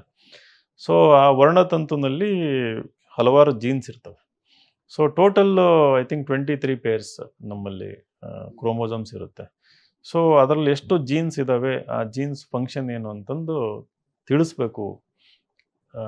ರಿಸರ್ಚಿಗೆ ಹೆಲ್ಪ್ ಆಗುತ್ತೆ. ನಾಳೆ ಜೆನೆಟಿಕ್ ಡಿಸೀಸಸ್ಸು, ಯಾರಿಗಾದ್ರು ಕ್ಯಾನ್ಸರ್ ಇದ್ದರೆ ಯಾವ ಜೀನಲ್ಲಿ ದೋಷ ಇದೆ, ಯಾವ ಜೀನಿಂದ ಕ್ಯಾನ್ಸರ್ ಆಗುತ್ತೆ. ಈಗ ಬ್ರೆಸ್ಟ್ ಕ್ಯಾನ್ಸರ್ ಅಂತ ಬರುತ್ತೆ, ಪ್ರಾಸ್ಟೇಟ್ ಕ್ಯಾನ್ಸರ್ ಅಂತ ಬರುತ್ತೆ, ಅವೆಲ್ಲ ಜೆನೆಟಿಕ್ ಇರ್ತದೆ. ಸೊ ಅದು ಐಡೆಂಟಿಫೈ ಆದರೆ ಅದಕ್ಕೆ ಒಂದು ಕ್ಯೂರ್ ಕಂಡುಹಿಡಿಬೋದು ಅಂತ. ಇದು 11th 12th ನಮಗೆ ಭಾಳ ವಂಡರ್ಫುಲ್ ಬಯಾಲಜಿ ಟೀಚರ್ ಇದ್ದರು. ಒಬ್ಬರು ಪ್ರಭಾಕರ್ ಸರ್ ಮತ್ತು ಇನ್ನೊಬ್ಬರು ದಿನೇಶ್ ಅಂತಂದು. ಇವರು ಬಿಡಿ ಬಿಡಿಯಾಗಿ ಜೆನೆಟಿಕ್ಸ್ ಹೇಳಿದ್ದು ನಮಗೆ. ಫ್ಯೂಚರ್ ಹಿಂಗೆ ಹಾಗೆ, ಫ್ಯೂಚರಲ್ಲಿ ಜೆನೆಟಿಕ್ ಡಿಸೀಸಸ್ ಕ್ಯೂರ್ ಮಾಡ್ಬೋದು, ಡಿಸೈನರ್ ಬೇಬೀಸ್ ಕ್ರಿಯೇಟ್ ಮಾಡ್ಬೋದು ಹಾಗೆ ಅಂತಂದು. ಆಮೇಲೆ ನಮಗೆ ಒಬ್ಬರು ಇಂಗ್ಲೀಷ್ ಟೀಚರ್ ಟಾಮಿ ಜೋಸೆಫ್ ಅಂತ ದ ಹಿಂದೂ ನ್ಯೂಸ್ ಪೇಪರ್ ಓದಿಸ್ತಾ ಇದ್ರು. ಆ ಪೇಪರಲ್ಲಿ ಸಿಕ್ಕಾಪಟ್ಟೆ ಆರ್ಟಿಕಲ್ಸ್ ಬಂದ್ಬಿಡ್ತಿದ್ರ ಮೇಲೆ. ಸೊ ನಾನು ಅವೆಲ್ಲ ನೋಡಿ ಇನ್ಫ್ಲೂಯೆನ್ಸ್ ಆಗ್ಬಿಟ್ಟೆ ನಾನು. ಗಿಡಿಕಲ್ ಯಾಕೆ, ಜೆನೆಟಿಕ್ಸಲ್ಲೂ ಏನಾರು ಮಾಡ್ಬೋದಲ್ಲ, ಹಿಂಗಿದ್ರು ಅಲ್ಲಿ ಹೋಗೋದಕ್ಕೆ ಆರ್ಥಿಕ ಸಮಸ್ಯೆ ಇದೆ, ಅದ್ರದ್ದು ನೆಕ್ಸ್ಟ್ ಬೆಸ್ಟು ಜೆನೆಟಿಕ್ಸ್ ಅಂತ. ಸೊ ಹೋಗಿ ಸೇರ್ಕೊಂಡು BSc ಜೆನೆಟಿಕ್ಸ್ ಮಾಡಿದೆ. ಐ ಡಿಡ್ ವೆಲ್, ಚೆನ್ನಾಗೇ ಮಾಡಿದೆ. IASಗೆಲ್ಲ ಹೋಗ್ತಾ ಇದ್ದೆ. ಬೆಂಗಳೂರಲ್ಲಿ ಏನಾದರೂ ಈ ಕಾನ್ಕ್ಲೇವ್ ನಡೆದ್ರೆ, ಟೆಕ್ ಸಮ್ಮಿಟು, ಬಯೋಟೆಕ್ನಾಲಜಿ ನಡೆದ್ರೆ ಅಲ್ಲೆಲ್ಲ ಹೋಗ್ತಾ ಇದ್ದೆ. ಒಂದು ದಿನ ಫುಲ್ ಅಲ್ಲೇ ಇರ್ತಾ ಇದ್ದೆ. ಐ ಇಮ್ಯಾಜಿನ್ ಮೈಸೆಲ್ಫ್, ಆವಾಗ ನೋಬೆಲ್ ಸಾಹಿತ್ಯ ಹೋಗಿ ನೋಬೆಲ್ ಕೆಮಿಸ್ಟ್ರಿನೋ ನೋಬೆಲ್ ಮೆಡಿಕಲ್ ಸೈನ್ಸನ್ನು ತಲೆ ಕೂತ್ಕೊಂಡ್ಬಿಡ್ತಾನೆ ನನಗೆ. ಈ ಫೀಲ್ಡಲ್ಲಿ ಏನಾರು ಸಾಧನೆ ಮಾಡಿ ಮುಂದೊಂದು ದಿನ ಯಾವುದೋ ಕ್ಯಾನ್ಸರಿಗೆ ಕ್ಯೂರ್ ಕಂಡುಹಿಡಿದು ಏನಾರು ಮಾಡೋಣ ಅಂತಂದು. But first time Bengaluru university ಶುರು ಮಾಡಿದ್ದು ಇದನ್ನು ಜೆನೆಟಿಕ್ಸ್. ಆವಾಗ ಅಷ್ಟೊಂದು ಸ್ಕೋಪ್ ಇರಲಿಲ್ಲ. ಆಮೇಲೆ IASಗೆಲ್ಲ ಹೋದ್ಮೇಲೆ ಗೊತ್ತಾಯಿತು ಟೂ ಸ್ಲೋ, ರಿಸರ್ಚ್ ಎಲ್ಲ ತುಂಬ ನಿಧಾನ ಇರ್ತದೆ. ಇಲ್ಲಿ ಏನಾದರೂ ಮಾಡಬೇಕಂದ್ರೆ 30-40 ವರ್ಷ ಸ್ಪೆಂಡ್ ಮಾಡಬೇಕು ಅಂತಂದ್ಬಿಟ್ಟು. ಸೊ ಹಾಗಾಗಿ ನಾನು ಇದನ್ನು ಆಮೇಲೆ IAS ಮಾಡಬೇಕಂತ ಡಿಸೈಡ್ ಮಾಡಿದೆ. MSc organic chemistry central college Bengaluru university free seat ಸಿಕ್ಕಿತ್ತು. ನಾನು ಐ ಥಿಂಕ್ 2nd ರ್ಯಾಂಕ್ ಏನೋ ಬಂದಿದ್ದೆ BScನಲ್ಲಿ. ಸೊ ಅದು ಸಿಕ್ತು ನನಗೆ. ಬಟ್ ಈ 3 ವರ್ಷದಲ್ಲಿ ನಮ್ಮ ತಂದೆ ಅವರಿಗೆ ಸಂಬಳ ನಿಂತೋಗ್ಬಿಡ್ತು. ನಾವಲ್ಲಿ ಬೆಂಗಳೂರು ಆಯ್ಕೆ ಮಾಡ್ಕೊಂಡಿದ್ದೆ ನಾನು. ಸೊ ಅವ್ರಿಗೆ ಭಯ ಆಗೋಯ್ತು. ಅದು ಲೋನ್ ಕೂಡ ಮಾಡಿಸಿದ್ರು. ಲೋನ್ ಪೇ ಮಾಡೋದಕ್ಕೂ ಆಗ್ತಾ ಇರಲಿಲ್ಲ. ಸೊ ಮಂತ್ಲಿ ದುಡ್ಡು ಕಳಿಸೋದಕ್ಕೂ ಆಗ್ತಾ ಇರಲಿಲ್ಲ. ಸೊ ಇಲ್ಲಿ ಕೆಲವೊಬ್ಬರು ಫ್ರೆಂಡ್ಸ್ ಸಹಾಯದಿಂದ, ಒಳ್ಳೊಳ್ಳೆ ಫ್ರೆಂಡ್ಸ್ ಇದ್ದರು ನನಗೆ. ಅವರು ಅವಾಗ ಅವಾಗ ಸ್ವಲ್ಪ ಹೆಲ್ಪ್ ಮಾಡೋರು, ದುಡ್ಡು ಕೊಡೋರು. ನಿಜ ಅದು. ಒಂದೆರಡು ದಿನ ಬೆಳಗ್ಗೆ ಅಲ್ಲಿ ಇಲ್ಲಿ ಅವಾಗೆಲ್ಲ 4-5 ರೂಪಾಯಿಗೆ ಇಡ್ಲಿ ಸಿಗ್ತಾ ಇತ್ತು. ಸೊ ಸ್ವಲ್ಪ ಇಡ್ಲಿಗಳೆಲ್ಲ ತಿನ್ಕೊಂಡು ಹೋಲ್ ಡೇ ಸ್ಪೆಂಡ್ ಮಾಡೋದು. ಆಮೇಲೆ ಒಂದೊಂದು ದಿನ 2-3 ಬಾಳೆಹಣ್ಣು. ಕೆಲವೊಂದು ದಿನ ಈ ಹಾಸ್ಟೆಲೈಟ್ಸ್ ಇರ್ತಾಯಿದ್ರು ಕಾಲೇಜಲ್ಲಿ. ಅವ್ರದ್ದು ID ತಗೊಂಡೋಗಿ ತೋರಿಸಿ ಅವ್ರ ಹೆಸರಲ್ಲಿ ಸುಮಾರು 1 ವರ್ಷ ನಾನು ಬ್ರೇಕ್‌ಫಾಸ್ಟ್ ಮಾಡಿದ್ದೀನಿ. ಯಾರ್ದೋ ID ತಗೊಂಡೋಗಿ ಪೇ ಮಾಡ್ದಂಗೆ. ಈ ಥರ ಎಲ್ಲ ಆಟ ಆಡಿದ್ದೀವಿ ಕಾಲೇಜಲ್ಲಿ. But never complaint about it. ನಾನು ಅವತ್ತೂ ಕಂಪ್ಲೇಂಟ್ ಮಾಡಿಲ್ಲ, ಇವತ್ತು ಕಂಪ್ಲೇಂಟ್ ಮಾಡಿಲ್ಲ, ಇವತ್ತು ಯಾರನ್ನೂ ಬ್ಲೇಮ್ ಮಾಡಿಲ್ಲ. I took it as part and parcel of the life. But ಅದರಿಂದ ಲೆಸನ್ಸ್ಗಳು ಭಾಳ ಕಲ್ತಿದ್ದು. ಅಂದರೆ ಒಂದು ಕಷ್ಟ ಬಂದಾಗ ಅದರಿಂದ ನೀವು ಎಸ್ಕೇಪ್ ಆದಾಗ ಇನ್ನೊಂದು ದೊಡ್ಡ ಕಷ್ಟಕ್ಕೆ ರೆಡಿ ಆಗಿರ್ತೀವಿ ನಾವು. ಒಂದು ಗ್ರೋತ್ ಆಗಿರುತ್ತೆ, ಒಂದು ನಮ್ಮೊಳಗೆ ಒಂದು ಡೆವಲಪ್ಮೆಂಟ್ ಆಗಿರುತ್ತೆ. ಸೊ ಅದು ನನಗೆ ಮೋಸ್ಟ್ ಎಕ್ಸೈಟಿಂಗ್ ಪಾರ್ಟ್ ಲೈಫಲ್ಲಿ. ಯಾಕೆ ಚಾಲೆಂಜಸ್ನ ಫೇಸ್ ಮಾಡಬೇಕು ಅಂದರೆ ಭಾಳ ದೊಡ್ಡ ಬದಲಾವಣೆ ಆಗುತ್ತೆ ನಮ್ಮಲ್ಲಿ. ಆ ಬದಲಾವಣೆ ಅನ್ನೋದಿದೆಯಲ್ಲ, ನಾನು ಭಾಳ ಕಾನ್ಷಿಯಸ್ ಆಗಿ ಅಬ್ಸರ್ವ್ ಮಾಡ್ತೀನಿ. ಸಣ್ಣ ಸಣ್ಣ ಬದಲಾವಣೆಗಳೇ ನಮಗೆ ದೊಡ್ಡ ದೊಡ್ಡ ಚಾಲೆಂಜ್ಗಳನ್ನ ಫೇಸ್ ಮಾಡೋದಕ್ಕೆ ರೆಡಿ ಮಾಡೋದು. ಇಲ್ಲಾಂದರೆ ಸಡನ್ಲಿ ಹೋಗಿ MP ಎಲೆಕ್ಷನ್ ಮಾಡಬೇಕು ಅಂತಂದರೆ it's A not easy thing. ಅದು ಮೆಂಟಲಿ ಟಫ್ ಇರಬೇಕು, ನೀವೆಲ್ಲ ರೀತಿಯಲ್ಲೂ ಪ್ರಿಪೇರ್ಡ್ ಆಗಿರಬೇಕು. ಅದು ಒಂದು ಹೊಸ ಜಗತ್ತು, ಹೊಸ ಜನಗಳು, ಒಂಥರ ವಿಚಿತ್ರ ಅದು. ಅಲ್ಲೋಗಿ ಮಾಡಬೇಕು ಅಂದರೆ ಐ ಥಿಂಕ್ ಇವೆಲ್ಲವೂ ನನ್ನನ್ನು ಪ್ರಿಪೇರ್ ಮಾಡ್ತಾ ಬಂದವು ಅಂತ ಅಂದ್ಕೊಂಡಿದ್ದೀನಿ. ಸರ್, ನೀವು ಜೆನೆಟಿಕ್ಸ್ ಆದ ನಂತರ UPSCಗೆ ಓದಬೇಕು, ನಾನು IAS ಆಗಬೇಕು ಅಂತ ನೀವು ಪ್ರಿಪ್ರೇಷನ್ ಸ್ಟಾರ್ಟ್ ಮಾಡ್ಕೋತೀರಾ. ತುಂಬ ಜನ ವಿದ್ಯಾರ್ಥಿಗಳಿಗೆ ಹೇಳ್ಕೊತಿರ್ತೀರಾ, ನಿಮ್ಮ ವೈ ಅನ್ನೋದು ಕ್ಲಿಯರ್ ಇದ್ದರೆ ಹೌ ಅನ್ನೋದು ತುಂಬ ಈಸಿ ಆಗುತ್ತಂತ. ನಿಮ್ಮ ವೈ ಅನ್ನೋದು ಏನಾಗಿತ್ತು ಸರ್? ನೀವು ಯಾಕೆ IAS ಆಗಬೇಕು ಅಂತ ಅಂದ್ಕೊಂಡ್ರಿ? ಇದು IAS ಅನ್ನೋ ಕನಸು ನಮ್ಮ ನವೋದಯ ಸ್ಕೂಲಲ್ಲೇ ಬಿತ್ತಿದ್ರೆ ಆ್ಯಕ್ಚುಲಿ.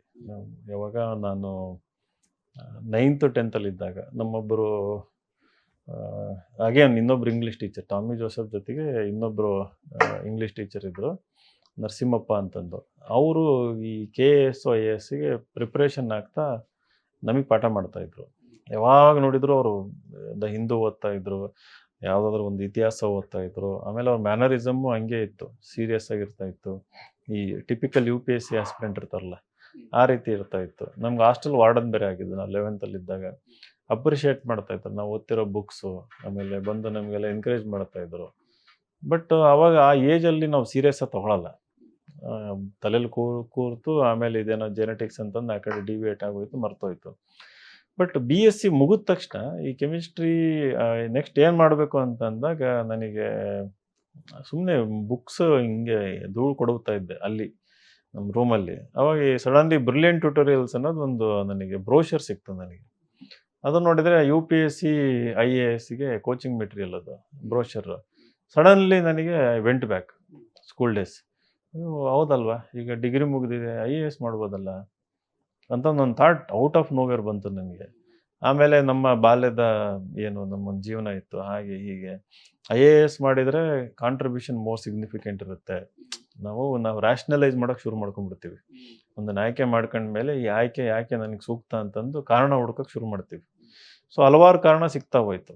ನಾನು ಬಡವರಿಗೆ ಸಹಾಯ ಮಾಡ್ಬೋದು, ಆಮೇಲೆ ನಮ್ಮ ಬಡತನದಿಂದ ನಮ್ಮ ಕಷ್ಟದಿಂದ ಪಾರಾಗ್ಬೋದು, ಒಂದೊಳ್ಳೆ ಸ್ಥಾನಮಾನ ಸಿಗ್ತದೆ, ಇದರಿಂದ ದೊಡ್ಡ ದೊಡ್ಡ ಸಮಾಜ ಸೇವೆ ಮಾಡ್ಬೋದು ಅಂತ ಅನಿಸಿ ಶುರು ಮಾಡಿದೆ. ಬಟ್ ಅದಕ್ಕೆ ಅಂತಂದು ನಾನು ಒಂದು ತಪ್ಪು ಆಯ್ಕೆ ಮಾಡ್ಕೊಂಡ್ಬಿಟ್ಟೆ. ನಮಗೆ ಗೈಡ್ ಮಾಡೋರು ಯಾರೂ ಇರಲಿಲ್ಲ.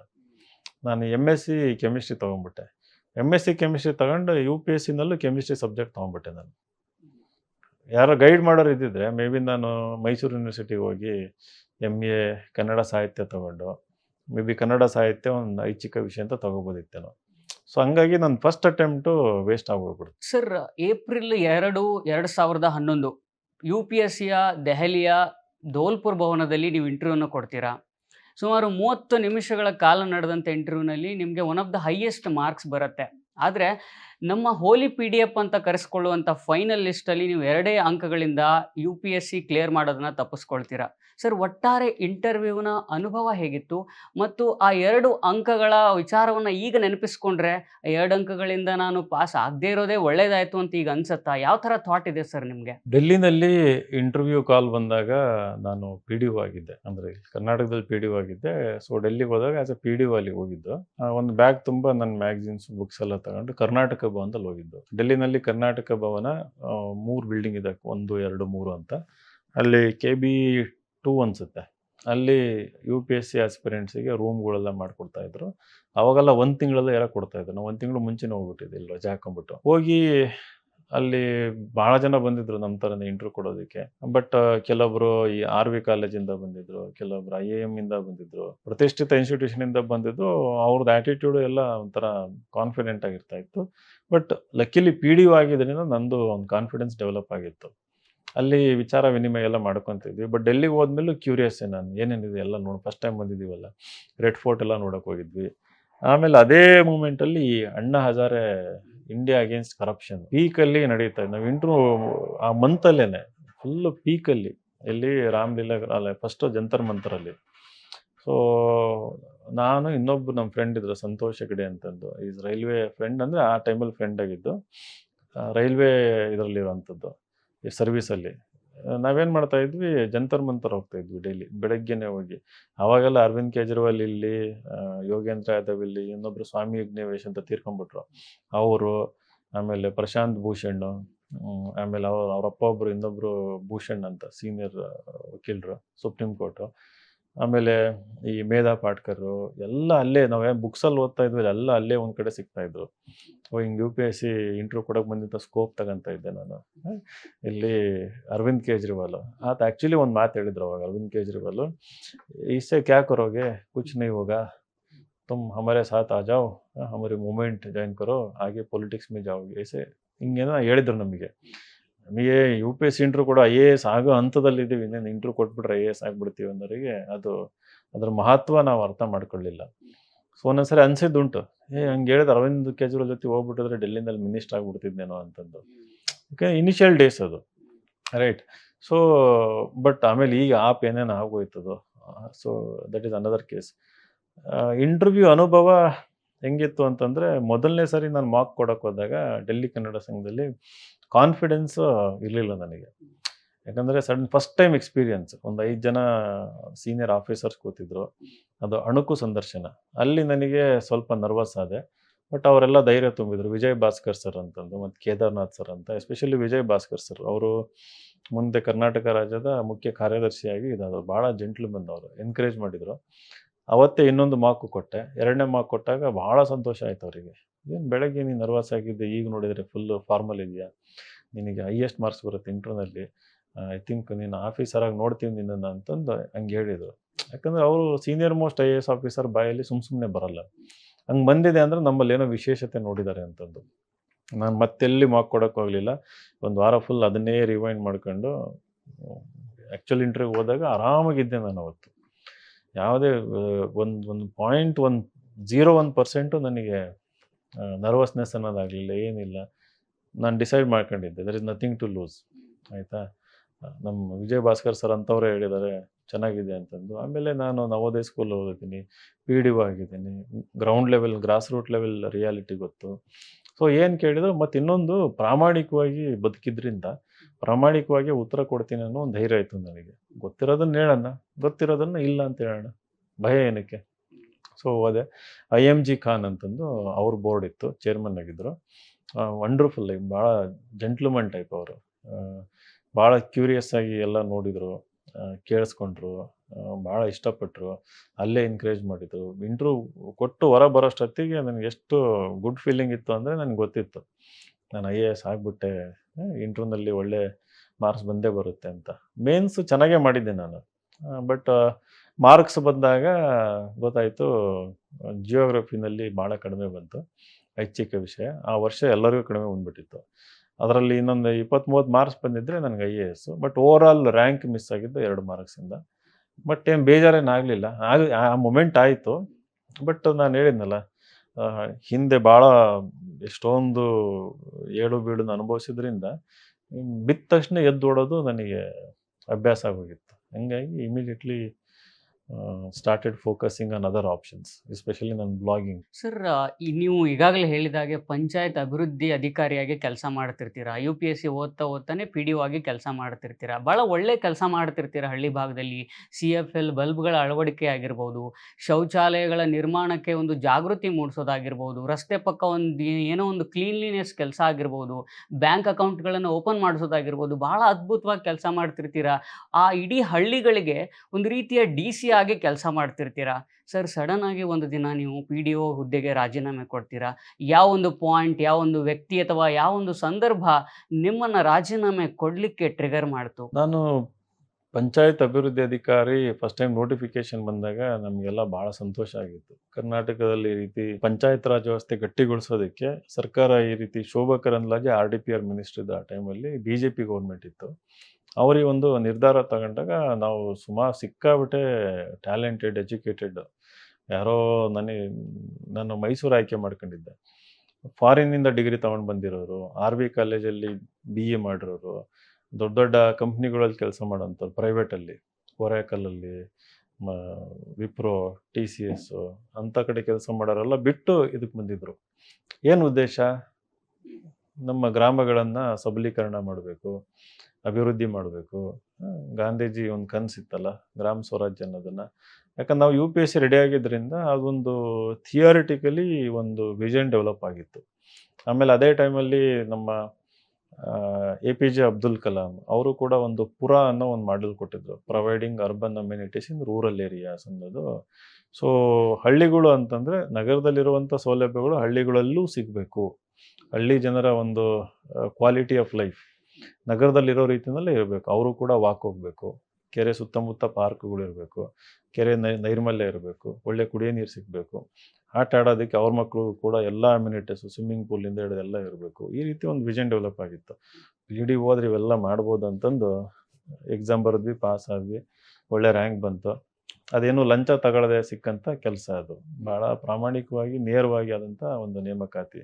ಕರ್ನಾಟಕದ ನೇಮಕಾತಿ ಇತಿಹಾಸದಲ್ಲಿ ಅದೊಂದು ಮೈಲಿಗಲ್ಲು ಅಂತ ಹೇಳೋಕ್ಕೆ ಇಷ್ಟಪಡ್ತೀನಿ ನಾನು. ಅದು ಯಾವ ಸರ್ಕಾರ ಮಾಡಿರಲಿ, ಯಾಕಂದರೆ ಭಾಳ ಪಾರದರ್ಶಕವಾಗಿ ಮಾಡಿಬಿಟ್ರು. ಎಲ್ಲರಿಗೂ ಆಶ್ಚರ್ಯ ಆಗೋಯ್ತು, ಇದೇನು direct return exam, no interview, nothing, direct recruitment ಆಗೋಯ್ತು. ಸೊ 1 ವರ್ಷ 8 ತಿಂಗಳು ಮಾಡಿದ್ದು ನಾನು.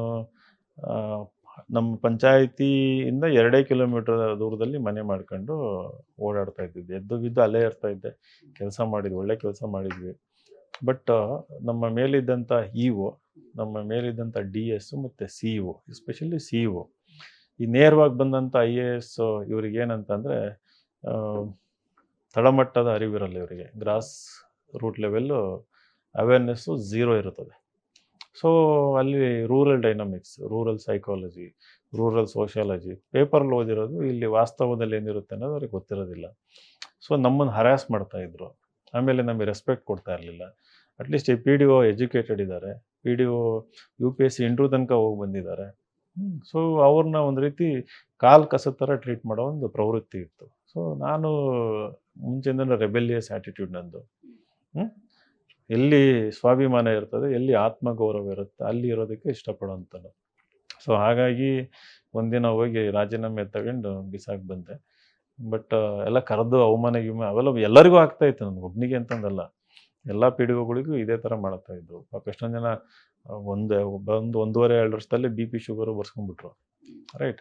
ಸೊ ಈ ವ್ಯವಸ್ಥೆ ಎಲ್ಲ ನೋಡಿದಾಗ ಇನ್ನೂ ಮೋಟಿವೇಶನ್ ಜಾಸ್ತಿ ಆಯಿತು ನನಗೆ. ಇಲ್ಲ, ಇನ್ನೂ ದೊಡ್ಡ ಮಟ್ಟಕ್ಕೆ ಏನಾರು ಮಾಡಬೇಕು. ಸೊ ಅದು PDO ಅನ್ನೋದು ಒಂದು ನನ್ನ ಜೀವನದ ಭಾಳ ಬಹುಮುಖ್ಯ ಘಟ್ಟ. ಆಮೇಲೆ ನಾನೇನು ಮಾಡ್ತಾಯಿದ್ದೆ, ವರ್ಕ್ ಮಾಡಬೇಕಾದ್ರೆ ನಾನು ಒಂಥರ ಅಕಾಡೆಮಿಕ್ ಔಟ್ಲುಕ್ ಇರ್ತಿದ್ದೆ. ನಾನು ಸ್ಟಡಿ ಮಾಡ್ತಾಯಿದ್ದೆ. ಸುಮ್ಮನೆ ನನ್ನ ಸಂಬಳದ ತಲೆನೇ ಕೆಡ್ಸ್ಕೊಂತಿರ್ಲಿಲ್ಲ ನಾನು. ಮನಿ ವಾಸ್ ಆಲ್ವೇಸ್ ಸೆಕೆಂಡ್ರಿ ನನಗೆ. ಸಂಬಳಕ್ಕೋಸ್ಕರ ಕೆಲಸ ಮಾಡ್ತಿರ್ಲಿಲ್ಲ, ಪ್ಯಾಷನ್ನು. ಮತ್ತು ಆಮೇಲೆ ಒಂದು ಕೆಲಸ ಮಾಡಬೇಕಾದ್ರೆ ಗಿವ್ 100%, ಏನಾದರೂ ಮಾಡಬೇಕು ಅಂತಂದ್ಬಿಟ್ಟು. ಸೊ ಅದರಲ್ಲಿ ಕಲ್ತದ್ದು ಸಿಕ್ಕಾಪಟ್ಟೆ ಇದೆ. ಅಂದರೆ ರೆಗ್ಯುಲರ್ ವಾರ್ಡ್ ಸಭೆ ಮಾಡ್ತಾಯಿದ್ವಿ, ಗ್ರಾಮ ಸಭೆಗಳು ಮಾಡ್ತಾಯಿದ್ವಿ. ಆಮೇಲೆ ಮನೆಗೆ ಹೋಗಿ ನಾನೇ ಚೆಕ್ ವಿತರಿಸ್ತಾ ಇದ್ದೆ. ಅಧ್ಯಕ್ಷರನ್ನ ವಿಶ್ವಾಸಕ್ಕೆ ತಗೊಂಡು, ಅವ್ರು ಯಾಕ್ರಿ ಬಂದು ಪಂಚಾಯಿತಿ ಅಲ್ದಾಡಬೇಕು, ಬರ್ರಿ ನಾವೇ ಅವ್ರ ಮನೆಗೆ ಹೋಗಿ ಕೊಟ್ಟು ಬರೋಣ. ಅವಾಗೆಲ್ಲ ಇಂದಿರಾ ಆವಾಸ್ ಯೋಜನೆ ಅಂತ ಇತ್ತು, IAY ಅಂತ. ಆಮೇಲೆ ಟೋಟಲ್ ಸ್ಯಾನಿಟೇಷನ್ ಕ್ಯಾಂಪೇನ್ TSC ಅಂತ. ಆಮೇಲೆ ಸ್ವಚ್ಛ ಭಾರತ್ ಆಯಿತು. ಸೊ ಕಟ್ಟಿದರೆ 3,000 ಇತ್ತು ಟೋಟಲ್ ಸ್ಯಾನಿಟೇಷನ್ ಕ್ಯಾಂಪೇನಿಗೆ. ಇಂದಿರಾ ಆವಾಸ್ ಯೋಜನೆ 45,000 ಇತ್ತು.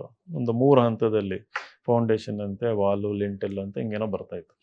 ಸೊ ಒಂದೊಂದು ಹಂತ ಆದಾಗ ಐಡೆಂಟಿಫೈ ಮಾಡಿ ಯಾರು ಮಾಡಿದ್ದಾರೆ ಒಂದು ಸರ್ವೆ ಮಾಡ್ಕೊಂಬಂದಾನೆ. ಒಂದು CD100 ಬೈಕ್ ತಗೊಂಡೆ ಸೆಕೆಂಡ್ ಹ್ಯಾಂಡ್, ರೈಟ್. ಅವ ಕಲ್ತ್ಬಿಟ್ಟು ನಾನು ಬೈಕೇ ಮುಟ್ಟಿರಲಿಲ್ಲ ಜೀವನದಲ್ಲಿ, ಸೈಕಲ್ಲೇ ಮುಟ್ಟಿರಲಿಲ್ಲ. PDO ಆಗಿದ್ದಾಗ ಫಸ್ಟ್ ಸಂಬಳ ಬಂದ ತಕ್ಷಣ ಒಂದು ಹಳ್ಳಿನಲ್ಲಿ ಒಬ್ಬರು ಮಾರಿದ್ರು, ಅದನ್ನು ಕೇವಲ 12,000 ರೂಪಾಯಿ ಮಾರಿದ್ರು. ತುಂಬ ಹಳೇದು CD100. ಅದನ್ನು ತಗೊಂಡು ಆ CD100ಅಲ್ಲಿ ರೌಂಡ್ ಹೊಡಿ ಎಲ್ಲ ಸರ್ವೆ ಮಾಡೋದು. ಅಲ್ಲಿ ಹೋಗಿ ಮನೆಗೆ ಅಧ್ಯಕ್ಷರು ನಿಂದು ಕೂರಿಸ್ಕೊಳ್ಳೋದು. ಮುಂಡೂರವ್ರು ಇದ್ರು ಅಧ್ಯಕ್ಷರು, ಅಲ್ಲಿ ಕಪೂರೊಡಿ ಒಂದು ಪಂಚಾಯತಿ. ಸೊ ಅವ್ರನ್ನ ಕೂರಿಸ್ಕೊಂಡು ಹೋಗಿ ಅವ್ರ ಮನೆಯವ್ರ ಅಧ್ಯಕ್ಷರು, ಇವ್ರ ಅಧ್ಯಕ್ಷರು ಅಂತಂದ. ಈಗ ಗೊತ್ತಲ್ಲ ಪಂಚಾಯತಿ ವ್ಯವಸ್ಥೆನಲ್ಲಿ. ಸೊ ಕೂರಿಸ್ಕೊಂಡು ಹೋಗ್ತಾ ಇದ್ದೆ, ಚೆಕ್ ಕೊಟ್ಟು ಖುಷಿ ಅಧ್ಯಕ್ಷರಿಗೆ, ಫುಲ್ ಜನ ಅಪ್ರಿಷಿಯೇಟ್ ಮಾಡೋದು. So I think one of the most important ಘಟ್ಟ ನಮ್ಮ. ಸರ್, ಈ ನಡುವೆ ನೀವು KS ಎಕ್ಸಾಮ್ ಕೂಡ ಕ್ಲಿಯರ್ ಮಾಡ್ತೀರಾ, ಒಳ್ಳೆ ರ್ಯಾಂಕ್ ಕೂಡ ಬರುತ್ತೆ ನಿಮಗೆ, CTO ಆಗಿ ಆಯ್ಕೆ ಆಗ್ತೀರಾ. ಆದರೆ ಈ ಒಂದು KPSCಯ ಭ್ರಷ್ಟಾಚಾರದಿಂದಾಗಿ ಕೇಸ್ ಕೋರ್ಟ್ ಹೋಗುತ್ತೆ. ಅದಾದ 10 ವರ್ಷಗಳ ನಂತರ ಸರ್ಕಾರ ಎಲ್ರಿಗೂ ಕೂಡ ಆ ಒಂದು ಪರ್ಟಿಕ್ಯುಲರ್ ಒಂದು KSನ ಒಂದು ಇದನ್ನು ನಿಮಗೆ ನೋಟಿಫಿಕೇಶನ್ ಅಂತಿಮ ಕಾಲಘಟ್ಟ ಬರುತ್ತೆ. ಈ 10 ವರ್ಷಗಳ ಜರ್ನಿಯಲ್ಲಿ ನೀವು ತುಂಬ ಮೂವ್ ಆನ್ ಆಗಿಬಿಡ್ತೀರಾ ಸರ್. ಒಟ್ಟಾರೆ ಈ KPSCಯ ಭ್ರಷ್ಟಾಚಾರದ ಬಗ್ಗೆ, ಈ ವಿಳಂಬ ನೀತಿಯ ಬಗ್ಗೆ, ನೇಮಕಾತಿಯ ಬಗ್ಗೆ, ಈ ವಿಚಾರದ ಬಗ್ಗೆ ಮಾತಾಡ್ಬೋದು ಸರ್? ಸೊ ಗಾಂಚಲಿ ಇತ್ತು ನನ್ನ ತಲೆಯಲ್ಲಿ, KS ಬರೀಲೇಬಾರ್ದು, ಆದರೆ IAS ಆಗಬೇಕು ಅಂತಂದು. ಬಟ್ ಒಂದು 3 ಅಟೆಂಪ್ಟ್ ಫೇಲ್ ಆದಮೇಲೆ PDO ಬರೆದಿದ್ದು ವಿತ್ ಗಾಂಚಲಿನ ಅಂತಲೇ ಹೇಳ್ಬೋದು. ಅಂದರೆ ನನಗೊಂದು ಕೆಲಸ ಮಾಡ್ಬೇಕು ಅನ್ನೋದಿತ್ತು, ಆ್ಯಂಬಿಷನ್ನು. ಅದು ವಿತ್ ಲವ್ ಬರೆದಿದ್ದು ಅದಕ್ಕೆ PDO. ಬಟ್ KS ಇಷ್ಟ ಇರಲಿಲ್ಲ ನನಗೆ, ಯಾಕಂದರೆ ಅಲ್ಲಿ ಕರಪ್ಷನ್ ಇದೆ, ಸಿಕ್ಕಾಬಟ್ಟೆ ಭ್ರಷ್ಟ ವ್ಯವಸ್ಥೆ ಇದೆ ಅನ್ನೋದು ಮುಂಚೆಯಿಂದನೂ ಇತ್ತು. ಬಟ್ UPSC ಅಟೆಂಪ್ಟ್ಗಳು ಎಕ್ಸಾಸ್ಟ್ ಆದಮೇಲೆ ಈ ಯಾವುದೋ ಒಂದು ಜಾಬ್ ಬೇಕಲ್ಲ, ಅನಿವಾರ್ಯ ಅನ್ನಂಗೆ ಬರ್ದಿದ್ದು ಪಾಸಾಗಿ ಹೋಗ್ಬಿಡ್ತು, ಒಳ್ಳೆ ರ್ಯಾಂಕು ಬಂತು. ಆ ಒಂದು ಪ್ರಾಸೆಸ್ಸಲ್ಲಿ ಬ್ರಹ್ಮಾಂಡ ಭ್ರಷ್ಟಾಚಾರ ಆಗೋಯ್ತು. ಸುತ್ತಮುತ್ತ ಇರೋಲ್ಲ ದುಡ್ಡು ಕೊಟ್ಟು ಪೋಸ್ಟ್ ತಗೊಂಡಿದ್ದು, ಸ್ಟಿಂಗ್ ಆಪ್ರೇಷನ್ ಆಯಿತು. ಒಬ್ಬರು ಮೈತ್ರಿ ಅನ್ನೋರು ಕೋರ್ಟಿಗೆ ಹೋದರು. ಆಮೇಲೆ ಅದು ಲಿಸ್ಟ್ ಇಮಿಡಿಯೇಟ್ಲಿ ಕ್ಯಾನ್ಸಲ್ ಆಯಿತು 2013ರಲ್ಲಿ. ಸೊ 2011 ನೋಟಿಫಿಕೇಶನ್, 12 ಎಕ್ಸಾಮ್, 13 ರಿಸಲ್ಟ್ ಬಂದಿತ್ತು. ಸೊ ಅದಾದ ತಕ್ಷಣ ಡೋರ್ ಕ್ಲೋಸ್ ಆಯಿತು. ನಾನು KS ಇಷ್ಟಲ್ಲದೆ ಬರೆದಿದ್ದೆ, ಬಟ್ ಪ್ಯಾರಲಲ್ಲಾಗಿ Tata institute of social science ಅಂತ ಇದೆ ಮುಂಬೈಯಲ್ಲಿ. ಅಲ್ಲಿ ನಾನು UPSC ಅಟೆಂಪ್ಟ್ ಆದ ತಕ್ಷಣ ಈ ಬ್ಲಾಗಿಂಗು, ಹೆಚ್ಚು ಸಾಹಿತ್ಯ ಓದೋದಕ್ಕೆ ಶುರು ಮಾಡ್ಕೊಂಡೆ.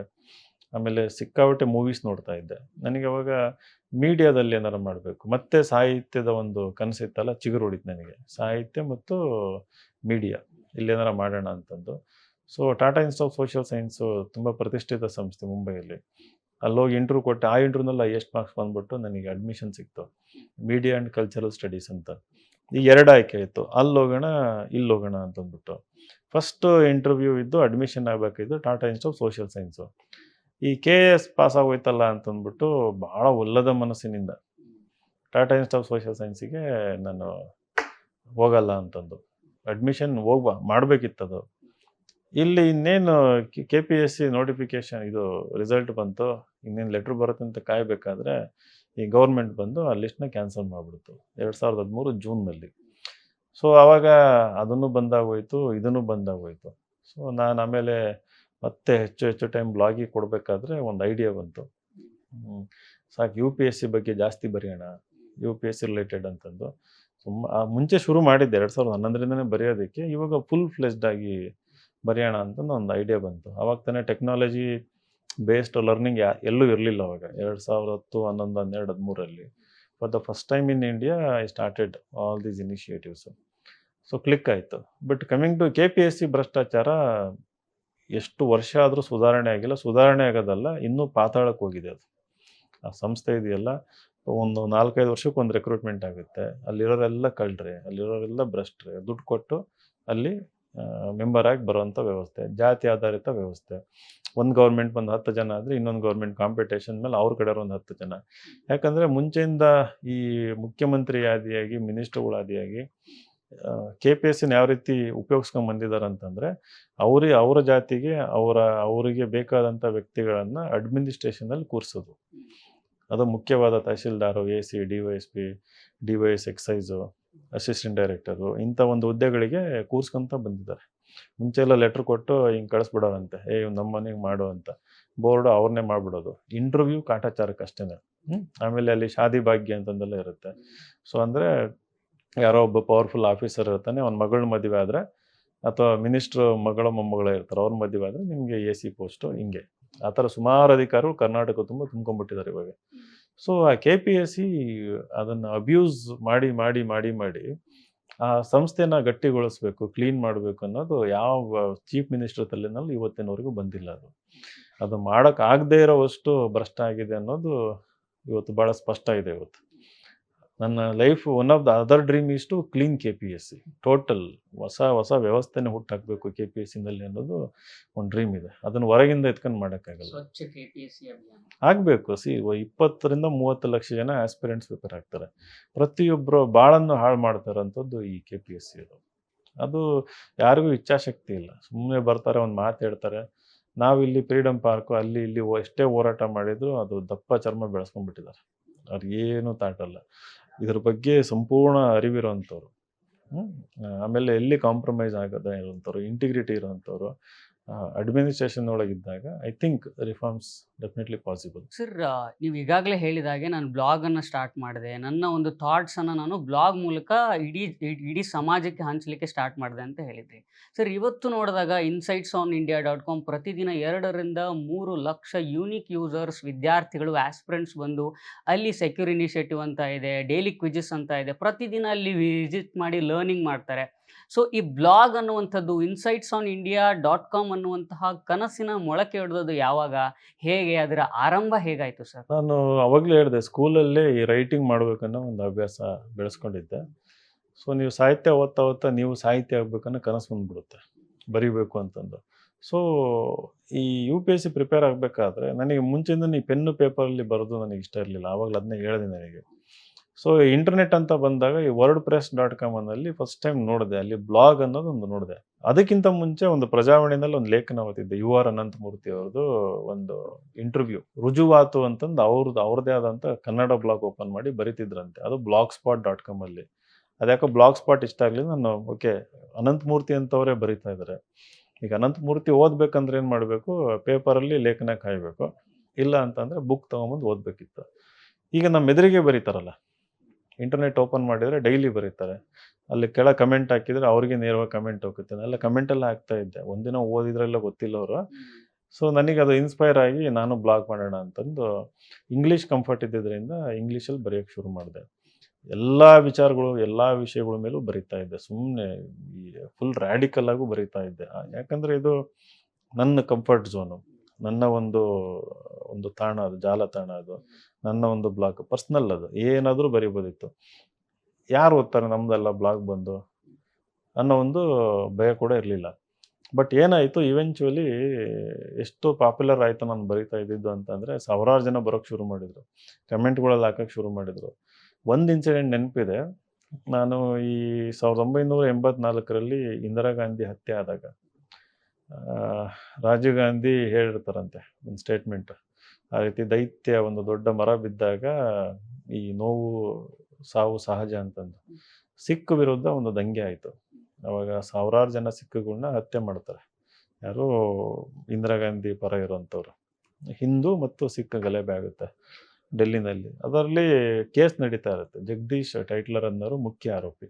ಅವ್ರು ಐ ಥಿಂಕ್ ಜೈಲ್ ಆಗಬೇಕಿತ್ತು, ಅದೇನಾದರೂ ಗೊತ್ತಿಲ್ಲ ಅವರು. ನಾನು ಅವ್ರ ವಿರುದ್ಧ ಒಂದು ಆರ್ಟಿಕಲ್ ಬರ್ತಿದ್ದೆ. ಆ ಒಂದು ಕೇಸ್ ಏನೋ ಆಗಿತ್ತು, ಅದರದೊಂದು ಇದರಲ್ಲಿ ಇವರು ಐ ಥಿಂಕ್ ಕನ್ವಿಕ್ಷನ್ನಲ್ಲ, ಆರೋಪಿ ಅನ್ನೋದು ಒಂದು ಸಾಬೀತಾಗಿತ್ತು. ಸೊ ಅದನ್ನು ನಾನು ಜಗದೀಶ್ ಟೈಟ್ಲರು, ಹಿಟ್ಲರು, ಟ್ರೈಟರು ಅನ್ನೋ ಒಂದು ಟೈಟಲ್ ಕೊಟ್ಬಿಟ್ಟು ಒಂದು 4-5 ಪುಟದಷ್ಟು ಬರೆದಿದ್ದೆ ನಾನು. ನೆಕ್ಸ್ಟ್ ಡೇ ಇಮೇಲ್ ಬಂತು, ವಾರ್ನಿಂಗು. ಏನು ಹಿಂಗೆ ಬರೆದಿದ್ದೀಯಲ್ಲ ನೀನು, ಟ್ರೈಟರು ಹಾಗೆ ಹೀಗೆ ಬರೆದಿದೆಯಲ್ಲ, ನಾನು ಯಾರಿಗೋ ಹೇಳ್ಬಿಟ್ಟು ನಿನ್ನ ಬ್ಲಾಗೆಲ್ಲ ಡಿಲೀಟ್ ಮಾಡಿಸ್ತೀನಿ ಅಂತೆಲ್ಲ ಥ್ರೆಟನಿಂಗ್ ಎಲ್ಲ ಬಂತು. ನನಗೆ ಭಾಳ ಸಂತೋಷ ಆಗೋಯಿತು. ಅಯ್ಯೋ, ನಾವು ಬರಿತಾ ಇರೋದನ್ನು ಇವರೆಲ್ಲ ಓದ್ತಾರೆ, ಅಲ್ಲಿ ಕೂತಿರೋದು ಘಟಾನುಘಟಿಗಳೆಲ್ಲ ಓದ್ತಾರೆ. ನಾನು ಐ ವಾಸ್ ನೋ ಬಡಿ, ಯಾರೊಬ್ಬ ಒಂದು ಮೂಲೆಯಲ್ಲಿ ಕೂತ್ಕೊಂಡು ಮಾಡ್ತಾ ಇದ್ದಿದ್ದು. ಅವಾಗ ಇನ್ನೂ ಕಾನ್ಫಿಡೆನ್ಸ್ ಜಾಸ್ತಿ ಆಯಿತು, ಇನ್ನೂ ಜಾಸ್ತಿ ಬರೆಯೋಕ್ಕೆ ಶುರು ಮಾಡಿದೆ ನಾನು. ಸೊ ಇವೆಲ್ಲ ಘಟನೆಗಳು ಅಗೇನ್ ದೇ ಮೇಡ್ ಆಂಬಿಷಿಯಸ್. ಆಮೇಲೆ ಇವೆಲ್ಲ KAS ಟಿಸ್ಸು ಗಿಸ್ಸು ಎಲ್ಲ ಕ್ಲೋಸ್ ಆದಮೇಲೆ ನಾನೇನು ಮಾಡಿದೆ, UPSC ಬಗ್ಗೆ ಬರೆಯೋಕ್ಕೆ ಶುರು ಮಾಡಿದೆ. ಫಾಲೋವರ್ಸ್ ಜಾಸ್ತಿ ಆಯಿತು. Unique initiatives first time in India. Bharat ಅಷ್ಟೇ ಅಲ್ಲ, ಪ್ರಪಂಚದ ಯಾವುದೇ ಮೂಲೆಯಲ್ಲಿ ಯಾರು ಎಲ್ಲೇ ಕೂತ್ಕೊಂಡು ನಾನು ಕೊಟ್ಟಂಥ ಪ್ರಶ್ನೆಗಳಿಗೆ ಉತ್ತರ ಬರಿಬೋದಿತ್ತು. ಆ ಉತ್ತರಕ್ಕೆ ನಾನು ರಿವ್ಯೂ ಮಾಡ್ತಾ ಇದ್ದೆ ಎವ್ರಿ ಡೇ. ಅದು ಆನ್ಸರ್ ರೈಟಿಂಗ್ ಅಂತ ಶುರು ಮಾಡಿದ್ದು. ಅದು ಐ ಥಿಂಕ್ ರೆವಲ್ಯೂಷನರಿ. ಎಷ್ಟೊಂದು ಜನ ಸಿಕ್ಕಾಪಟ್ಟೆ ಟ್ಯಾಲೆಂಟೆಡ್ ಪೀಪಲ್ ಬಂದು ಬರೆಯೋಕ್ಕೆ ಶುರು ಮಾಡಿದರು. ಸುಮಾರು ಜನ ಪಾಸ್ ಆಗೋದು. ಇವತ್ತು ವೆಬ್ಸೈಟನ್ನು ಯೂಸ್ ಮಾಡ್ಕೊಂಡು ನನ್ನ ಮುಖ ನೋಡ್ದಂಗೆ, ನನ್ನ ಪರಿಚಯ ಇಲ್ದಂಗೆ, ನಮ್ಮ ಬೆಂಗಳೂರಿಗೆ ಬರ್ದಂಗೆ ಪಾಸ್ ಆಗಿರೋರೆ 1,000 ಜನ ಇದ್ದಾರೆ. ಆ ಲೆಕ್ಕ ಯಾವತ್ತೂ ನಾನು ಯೂಸ್ ಮಾಡಲ್ಲ. ನಾವು ಹೇಳ್ತೀವಿ 1,700 ಜನ ಪಾಸ್ ಆಗಿದ್ದಾರೆ ಅಂದ್ರೆ ನಮ್ಮ ಕೋರ್ಸ್ಗಳು, ಇನ್ಸ್ಟಿಟ್ಯೂಷನ್ನೇ ಬಂದಿರೋರು ಅಥವಾ ಆನ್ಲೈನ್ ನಮ್ಮ ಕೋರ್ಸ್ ತಗೊಂಡಿರೋರು, ಇನ್ಸೈಟ್ಸ್ ಅಂತ ಬಂದು ಪೇ ಮಾಡಿ.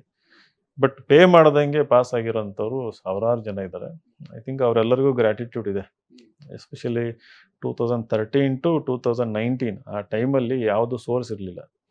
Insights was the only available source for hundreds of thousands of UPSC aspirant. ನೀವು ಇನ್ಸೈಟ್ಸ್ ಆನ್ ಇಂಡಿಯಾ ಬ್ಲಾಗ್ ಅನ್ನು ಮಾಡ್ತೀರಾ, ತುಂಬ ಪಾಪ್ಯುಲರ್ ಆಗುತ್ತೆ. ಅದಾದ ನಂತರ 2013ರಲ್ಲಿ ನೀವು ಬೆಂಗಳೂರಿನ ಒಂದು 2 BHK ಬಾಡಿಗೆ ಮನೆಯಲ್ಲಿ ಕೋರ್ ಬ್ಯಾಚನ್ನು ಆರಂಭ ಮಾಡ್ತೀರಾ. ಬೇರೆ ಬೇರೆ ಭಾಗಗಳಿಂದ, ದೇಶದ ಬೇರೆ ಬೇರೆ ಭಾಗಗಳಿಂದ ವಿದ್ಯಾರ್ಥಿಗಳು ಬರ್ತಾರೆ. ಅದೊಂದು ಹ್ಯೂಜ್ ಸಕ್ಸಸ್ಫುಲ್ ಆಗುತ್ತೆ ಸರ್. ಆ ಕೋರ್ ಬ್ಯಾಚ್ನ ಆರಂಭ ಹೇಗಾಯಿತು, ಆ ಥಾಟ್ ಹೆಂಗೆ ಬಂತು ಮತ್ತು ಅದರ ಸಕ್ಸಸ್ ಸ್ಟೋರೀಸ್ ಬಗ್ಗೆ ಹೇಳ್ಬೋದಾ ಸರ್? ಅದೇ, it is because of internet, it is because of the blog. ಅಲ್ಲಿ ನಾನು ಬರಿತಿದ್ದಂಥ ಲೇಖನಗಳು, ನಾನು ಕೊಡ್ತಿದ್ದಂಥ ಕ್ವಶನ್ನು, ಅವ್ರು ಬರಿತಿದ್ದಂಥ ಉತ್ತರಗಳಿಗೆ ನಾನು ಕೊಡ್ತಿದ್ದಂಥ ನನ್ನ ಇವ್ಯಾಲ್ಯೂಯೇಷನ್ನು, ಪ್ರತಿಕ್ರಿಯೆ, ಇದೆಲ್ಲ ಭಾಳ ಕ್ವಾಲಿಟಿ ಇದ್ದಿದ್ದರಿಂದ IIT-ಯಿಂದ, IIM-ಇಂದ, ನ್ಯಾಷನಲ್ ಲಾ ಸ್ಕೂಲಿಂದ, ನಲ್ಸರ್ ಅನ್ನೋ ಸ್ಕೂಲಿಂದ, ಡೆಲ್ಲಿ ಯೂನಿವರ್ಸಿಟಿ ಕಾಲೇಜಸ್ಸು, ಇವರೆಲ್ಲ ಇನ್ಸ್ಪೈರ್ ಆದರು, ಮೋಟಿವೇಟ್ ಆದರು. ಬಿಕಾಸ್ ಕ್ವಾಲಿಟಿ ಇತ್ತು. ನಾನು ಲಿಟ್ರೇಚರ್ ಓದ್ತಿದ್ದರಿಂದ ಕ್ವಾಲಿಟಿ ಮೇಂಟೈನ್ ಮಾಡ್ತಾಯಿದ್ದೆ. ಸೊ ಅವರೆಲ್ಲ ಅಪ್ಲೈ ಮಾಡಿದರು. ಒಂದು 311 ಜನ ಅಪ್ಲೈ ಮಾಡಿದರು ನನ್ನ ಫಸ್ಟ್ ಬ್ಯಾಚಿಗೆ. ಫಿಲ್ಟರ್ ಮಾಡಿ ಅವ್ರಿಗೆ ಒಂದು ಎಸ್ಸೆ ಕಾಂಪಿಟೇಷನ್ ಇಟ್ಟು, ಯಾರು ನನ್ನ ಪ್ರಕಾರ ಚೆನ್ನಾಗಿ ಬರೆದಿರಬೇಕು, ಅವ್ರ ಬ್ಯಾಕ್ಗ್ರೌಂಡು ಕೂಡ ಎಜುಕೇಷನಲ್ಲಿ ಚೆನ್ನಾಗಿರಬೇಕು ಅಂತ 40 ಜನನ ತಗೊಂಡು ಶುರು ಮಾಡಿದೆ. ಸೊ ಫಸ್ಟ್ ಬ್ಯಾಚಲ್ಲೇ ಆಲ್ ಇಂಡಿಯಾ 5 ರ್ಯಾಂಕ್ಸ್ ಬಂತು, including all India rank 8. So ಬೆಂಗಳೂರಲ್ಲಿ for the first time UPSC oriented ಈ ರೀತಿ ಒಂದು ಬದಲಾವಣೆ, ಈ ರೀತಿ ಒಂದು ರೆವಲ್ಯೂಷನ್ ಆಯಿತು. ಅದಾದಮೇಲೆ 2016ರಲ್ಲಿ ಆಲ್ ಇಂಡಿಯಾ ರ್ಯಾಂಕ್ 1 ಬಂತು, ನಂದಿನಿ KR ಕೋಲಾರದ್ದು. ಸೊ ಹಿಂಗೆ ಕಂಟಿನ್ಯೂಸ್ ಆಗ್ತಾ ಹೋಯಿತು. We started attracting best talented students from across India. So ಅದು ಜರ್ನಿ ಹೆಂಗೆ ಕಂಟಿನ್ಯೂ ಆಯಿತು ಅಂತಂದರೆ, ನಾವು ಚಂದ್ರ ಲೇಔಟಲ್ಲಿ ನಮ್ಮದೇ ಆದ ಒಂದು ಬ್ರ್ಯಾಂಚ್ ಓಪನ್ ಮಾಡಿದಾಗ, Chandra layout has become old Rajendra Nagar, second old Rajendra Nagar. Delhi ಬಿಟ್ಟರೆ ಇವತ್ತು ಬೆಂಗಳೂರೇ ಇವತ್ತು UPSC ಹಬ್ ಅಂತ. ಸುಮಾರು ಒಂದು 10,000 to 15,000 ಜನ ವಿದ್ಯಾರ್ಥಿಗಳು ಇವತ್ತು ಈ ಭಾಗದಲ್ಲಿ, ನಮ್ಮವರೇ ಒಂದು 6,000 to 8,000 ಜನ ಇರ್ತಾರೆ. ಮತ್ತು ಹಳೆ ವಿದ್ಯಾರ್ಥಿಗಳು ಎಲ್ಲ ಸೇರಿ ಇವತ್ತು ಒಂದು ಹಬ್ ಆಗಿದೆ. 40-50 ಇನ್ಸ್ಟಿಟ್ಯೂಷನ್ಗಳು ಬಂದಿದ್ದಾವೆ. ಸೊ ಆ ಹೆಮ್ಮೆ ನಮಗಿದೆ, ಆ ಗರಿಮೆನೂ ನಮ್ದೇ. ಸರ್, ಇತ್ತೀಚೆಗೆ ಯುವ ಸಮುದಾಯದಲ್ಲಿ ಮೆಂಟಲ್ ಹೆಲ್ತ್ ಇಶ್ಯೂಸ್ ತುಂಬ ಜಾಸ್ತಿ ಆಗ್ತಾ ಇದೆ. ಅದರಲ್ಲೂ UPSC ಆಸ್ಪಿರೆಂಟ್ಗಳು ಈ ಮಾನಸಿಕ ಆರೋಗ್ಯದ ಸಮಸ್ಯೆಯಿಂದ ಬಳಲ್ತಾ ಇದ್ದಾರೆ. ಆ ಒಂದು ವಿಶೇಷವಾದ ಜ್ಞಾನವನ್ನು ಇಟ್ಕೊಂಡು ನೀವು ಇನ್ಸೈಟ್ಸ್ IAS ಅಲ್ಲಿ full time mental health counsellor ಕೂಡ ಇದ್ದಿರುವಂಥದ್ದು. ಸೊ ವಿದ್ಯಾರ್ಥಿಗಳಿಗೆ ಮಾನಸಿಕ ಆರೋಗ್ಯದ ಮಹತ್ವ ಮತ್ತು ವಿದ್ಯಾರ್ಥಿಗಳ ಸಂಕಷ್ಟಕ್ಕೆ ಸ್ಪಂದಿಸೋದು, ಈ ಒಂದು ಇನಿಷಿಯೇಟಿವ್ ಹೇಗೆ ಆರಂಭ ಆಯಿತು ಅಂತ? ಬಿಗಿನಿಂಗಲ್ಲಿ ಅಷ್ಟೊಂದು ಪ್ರಾಮಿನೆಂಟಾಗಿ ಇರಲಿಲ್ಲ ಇಶ್ಯೂ. 2018-19 ಆಚೆ ಸ್ವಲ್ಪ ಐ ಥಿಂಕ್ ಎಸ್ಪೆಷಲಿ ಕೋವಿಡ್ ಟೈಮಲ್ಲಿ ಈ ನನ್ನ ಹತ್ರ ಬಂದು ಕಷ್ಟ ಹೇಳ್ಕೊತಾ ಇದ್ರು. ನಾವು ಮೋಟಿವೇಟ್ ಮಾಡ್ಬೋದು, ನಮ್ಮ ಅನುಭವದ ಆಧಾರದ ಮೇಲೆ ಕೆಲವೊಂದು ಸೂಕ್ತ ಪರಿಹಾರ ಕೊಡ್ಬೋದು. ಕೆಲವೊಂದು ಕೇಸಸ್ಸಿಗೆ ಪ್ರೊಫೆಷ್ನಲ್ ಹೆಲ್ಪ್ ಬೇಕಿರುತ್ತೆ. ನಾವು ಅವರಿಗೆ ಪ್ರೊಫೆಷ್ನಲ್ ಹೆಲ್ಪ್ ತಗೋ ಅಂತ ಅಂದಾಗ ಅವ್ರಿಗೆ ಮುಜುಗರ ಇರುತ್ತೆ ಹೊರಗೆ ಹೋಗಿ ಮಾಡೋದಕ್ಕೆ. ಸೊ ಅದನ್ನು ಅರ್ಥ ಮಾಡ್ಕೊಂಡು ನಮ್ಮಲ್ಲೊಬ್ಬರನ್ನ ಹೈಯರ್ ಮಾಡಿ ಫುಲ್ ಟೈಮ್ ಇಟ್ಟಿದ್ದೆ. ಆ್ಯಂಡ್ ಸಂಬಡಿ ಐ ಥಿಂಕ್ ಇಂಡಿಯಾದಲ್ಲೇ ಫಸ್ಟ್ ಟೈಮ್ ಹಂಗೆ ಮಾಡಿದ್ದು. ಇನ್ ಎನಿ ಇನ್ಸ್ಟಿಟ್ಯೂಷನ್ ಇವತ್ತು ನೋಡ್ತೀನಿ, ಒಂದು engineering college, medical college, even Kota, ಎಲ್ಲೂ ಇಲ್ಲ, ವ್ಯವಸ್ಥೆ ಇಲ್ಲ ಅದು. ನಾವು ಈಗಲೂ ಕೂಡ ನಮ್ಮ ಇನ್ಸ್ಟಿಟ್ಯೂಷನಲ್ಲಿ ಪ್ರತಿ ಸ್ಯಾಟರ್ಡೆ ಒಬ್ಬರು ಬರ್ತಾರೆ, ಅವ್ರ ಹತ್ರ ಹೋಗ್ಬೋದು, ಮುಕ್ತವಾಗಿ ಮಾತಾಡ್ಬೋದು. ಆಮೇಲೆ ಮೆಂಟರ್ಶಿಪ್ ಅನ್ನೋದನ್ನು ಇಂಟ್ರೊಡ್ಯೂಸ್ ಮಾಡಿದ್ವಿ, ಫಸ್ಟ್ ಟೈಮ್ ಇನ್ ಇಂಡಿಯಾ ನಾವೇ ಇಂಟ್ರೊಡ್ಯೂಸ್ ಮಾಡಿದ್ದು. I was the mentor and then again introduce the concept of mentors professional ಆಗಿ. ಸೊ ಇವೆಲ್ಲ ಯಾಕೆ ಅಂತಂದರೆ, ವಿದ್ಯಾರ್ಥಿಗಳು ಬೆಳಗಿಂದ ರಾತ್ರಿ ವರ್ಷ ಪೂರ್ತಿ ಓದ್ತಾ ಇರ್ತಾರೆ, ಸ್ಟ್ರೆಸ್ ಇರುತ್ತೆ, ಮಾತಾಡೋದಕ್ಕೆ ಯಾರಾದರೂ ಬೇಕಿರುತ್ತೆ, ಕಷ್ಟ ಸುಖ ಹಂಚ್ಕೊಳ್ಳೋದಕ್ಕೆ. ಜೊತೆಗೆ ಸರಿಯಾದ ಮಾರ್ಗದರ್ಶನ ಕೊಡಬೇಕು. ನೀವು ಸರಿಯಾದ ಮಾರ್ಗದರ್ಶನ ಕೊಟ್ಟಾಗ ಸ್ಟ್ರೆಸ್ ಕಡಿಮೆ ಆಗುತ್ತೆ. ಯಾಕಂದರೆ ಆ ಮಾರ್ಗದರ್ಶನ ತಕ್ಕಂತೆ ನೀವು ಕೆಲಸ ಮಾಡಿದಾಗ ರಿಸಲ್ಟ್ ಬರುತ್ತೆ, ಕಾನ್ಫಿಡೆನ್ಸ್ ಬಿಲ್ಡ್ ಆಗುತ್ತೆ. ಕಾನ್ಫಿಡೆನ್ಸ್ ಬಿಲ್ಡ್ ಆದಾಗ ಏನು ಅನಿಸುತ್ತೆ, ಇಲ್ಲ ನಾನು ಸರಿಯಾದ ದಿಕ್ಕಿನಲ್ಲಿ ಹೋಗ್ತಾ ಇದ್ದೀನಿ, ನನ್ನ ಗೋಲ್ ಅಚೀವ್ ಮಾಡ್ತೀನಿ ಅಂತ. ಇಲ್ಲ ಅಂತಂದರೆ ಈ ಗಾಳಿಲಿ ಗುಂಡು ಹೊಡ್ದಂಗೆ ನಾವು ಏನು ಗೊತ್ತೇ ಇರೋದಿಲ್ಲ. ಸೊ ಆ ಇನ್ಸೈಟ್ಸ್ ಅಲ್ಲಿ ಆ ಒಂದು ವ್ಯವಸ್ಥೆ ಇರೋದು, that is another reason why we attract good number of students. Sir, mission 100 ಅನ್ನುವಂತಹ ಯೋಜನೆಯನ್ನ ಮುಖ್ಯಮಂತ್ರಿ ಸಿದ್ದರಾಮಯ್ಯನವರ ಕಡೆಯಿಂದ ಉದ್ಘಾಟನೆ ಮಾಡಿಸಿದ್ರಿ ಸರ್. ಸರ್, ಈ ಮಿಷನ್ 100 ಅಂದ್ರೆ ಏನು? ಇದು ಪ್ರಾಕ್ಟಿಕಲಿ ಪಾಸಿಬಲ್ಲಾ? ಇದು ಪ್ರಾಕ್ಟಿಕಲಿ ಪಾಸಿಬಲ್ಲೇ ಅಂತ ಅನ್ನೋದಾದ್ರೆ ಇನ್ಸೈಟ್ಸ್ IAS ಈ ನಿಟ್ಟಿನಲ್ಲಿ ಏನೇನು ಮಾಡ್ತಾ ಇದೆ ಸರ್? ಮಿಷನ್ 100 ಅಂದರೆ ಕರ್ನಾಟಕದಿಂದ 100 UPSC ಟಾಪರ್ಸು ಪ್ರತಿ ವರ್ಷ ಹೊರಹೊಮ್ಮಬೇಕು ಅನ್ನೋದು.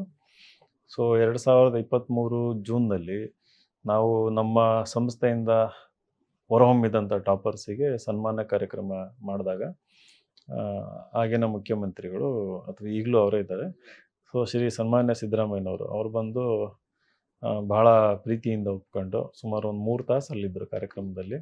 ಆವಾಗ ಅವ್ರ ಹತ್ರ ಈ ರೀತಿ ಒಂದು ಘೋಷಣೆ ಮಾಡಿಸಿದ್ವಿ, ಕರ್ನಾಟಕದಿಂದ 100, ಅದರ ಸಾರಥ್ಯ ಇನ್ಸೈಟ್ಸ್ IAS ವಹಿಸ್ಕೊಳ್ಳುತ್ತೆ. ಇದು ನಮ್ಮೊಬ್ಬರಿಂದೇ ಆಗೋದಲ್ಲ, ಎಲ್ಲ ಇನ್ಸ್ಟಿಟ್ಯೂಷನ್ಸು ಕೈ ಜೋಡಿಸ್ಬೇಕು. ಆಮೇಲೆ ಅದಕ್ಕೆ ಒಂದು ಎಕೋಸಿಸ್ಟಮ ಡೆವಲಪ್ ಆಗಬೇಕು ಅಂತೆಲ್ಲ ಕಾನ್ಷಿಯಸ್ ಆಗಿ ಮಾಡ್ಕೊಂಡು ಹೋಗಿದ್ದು.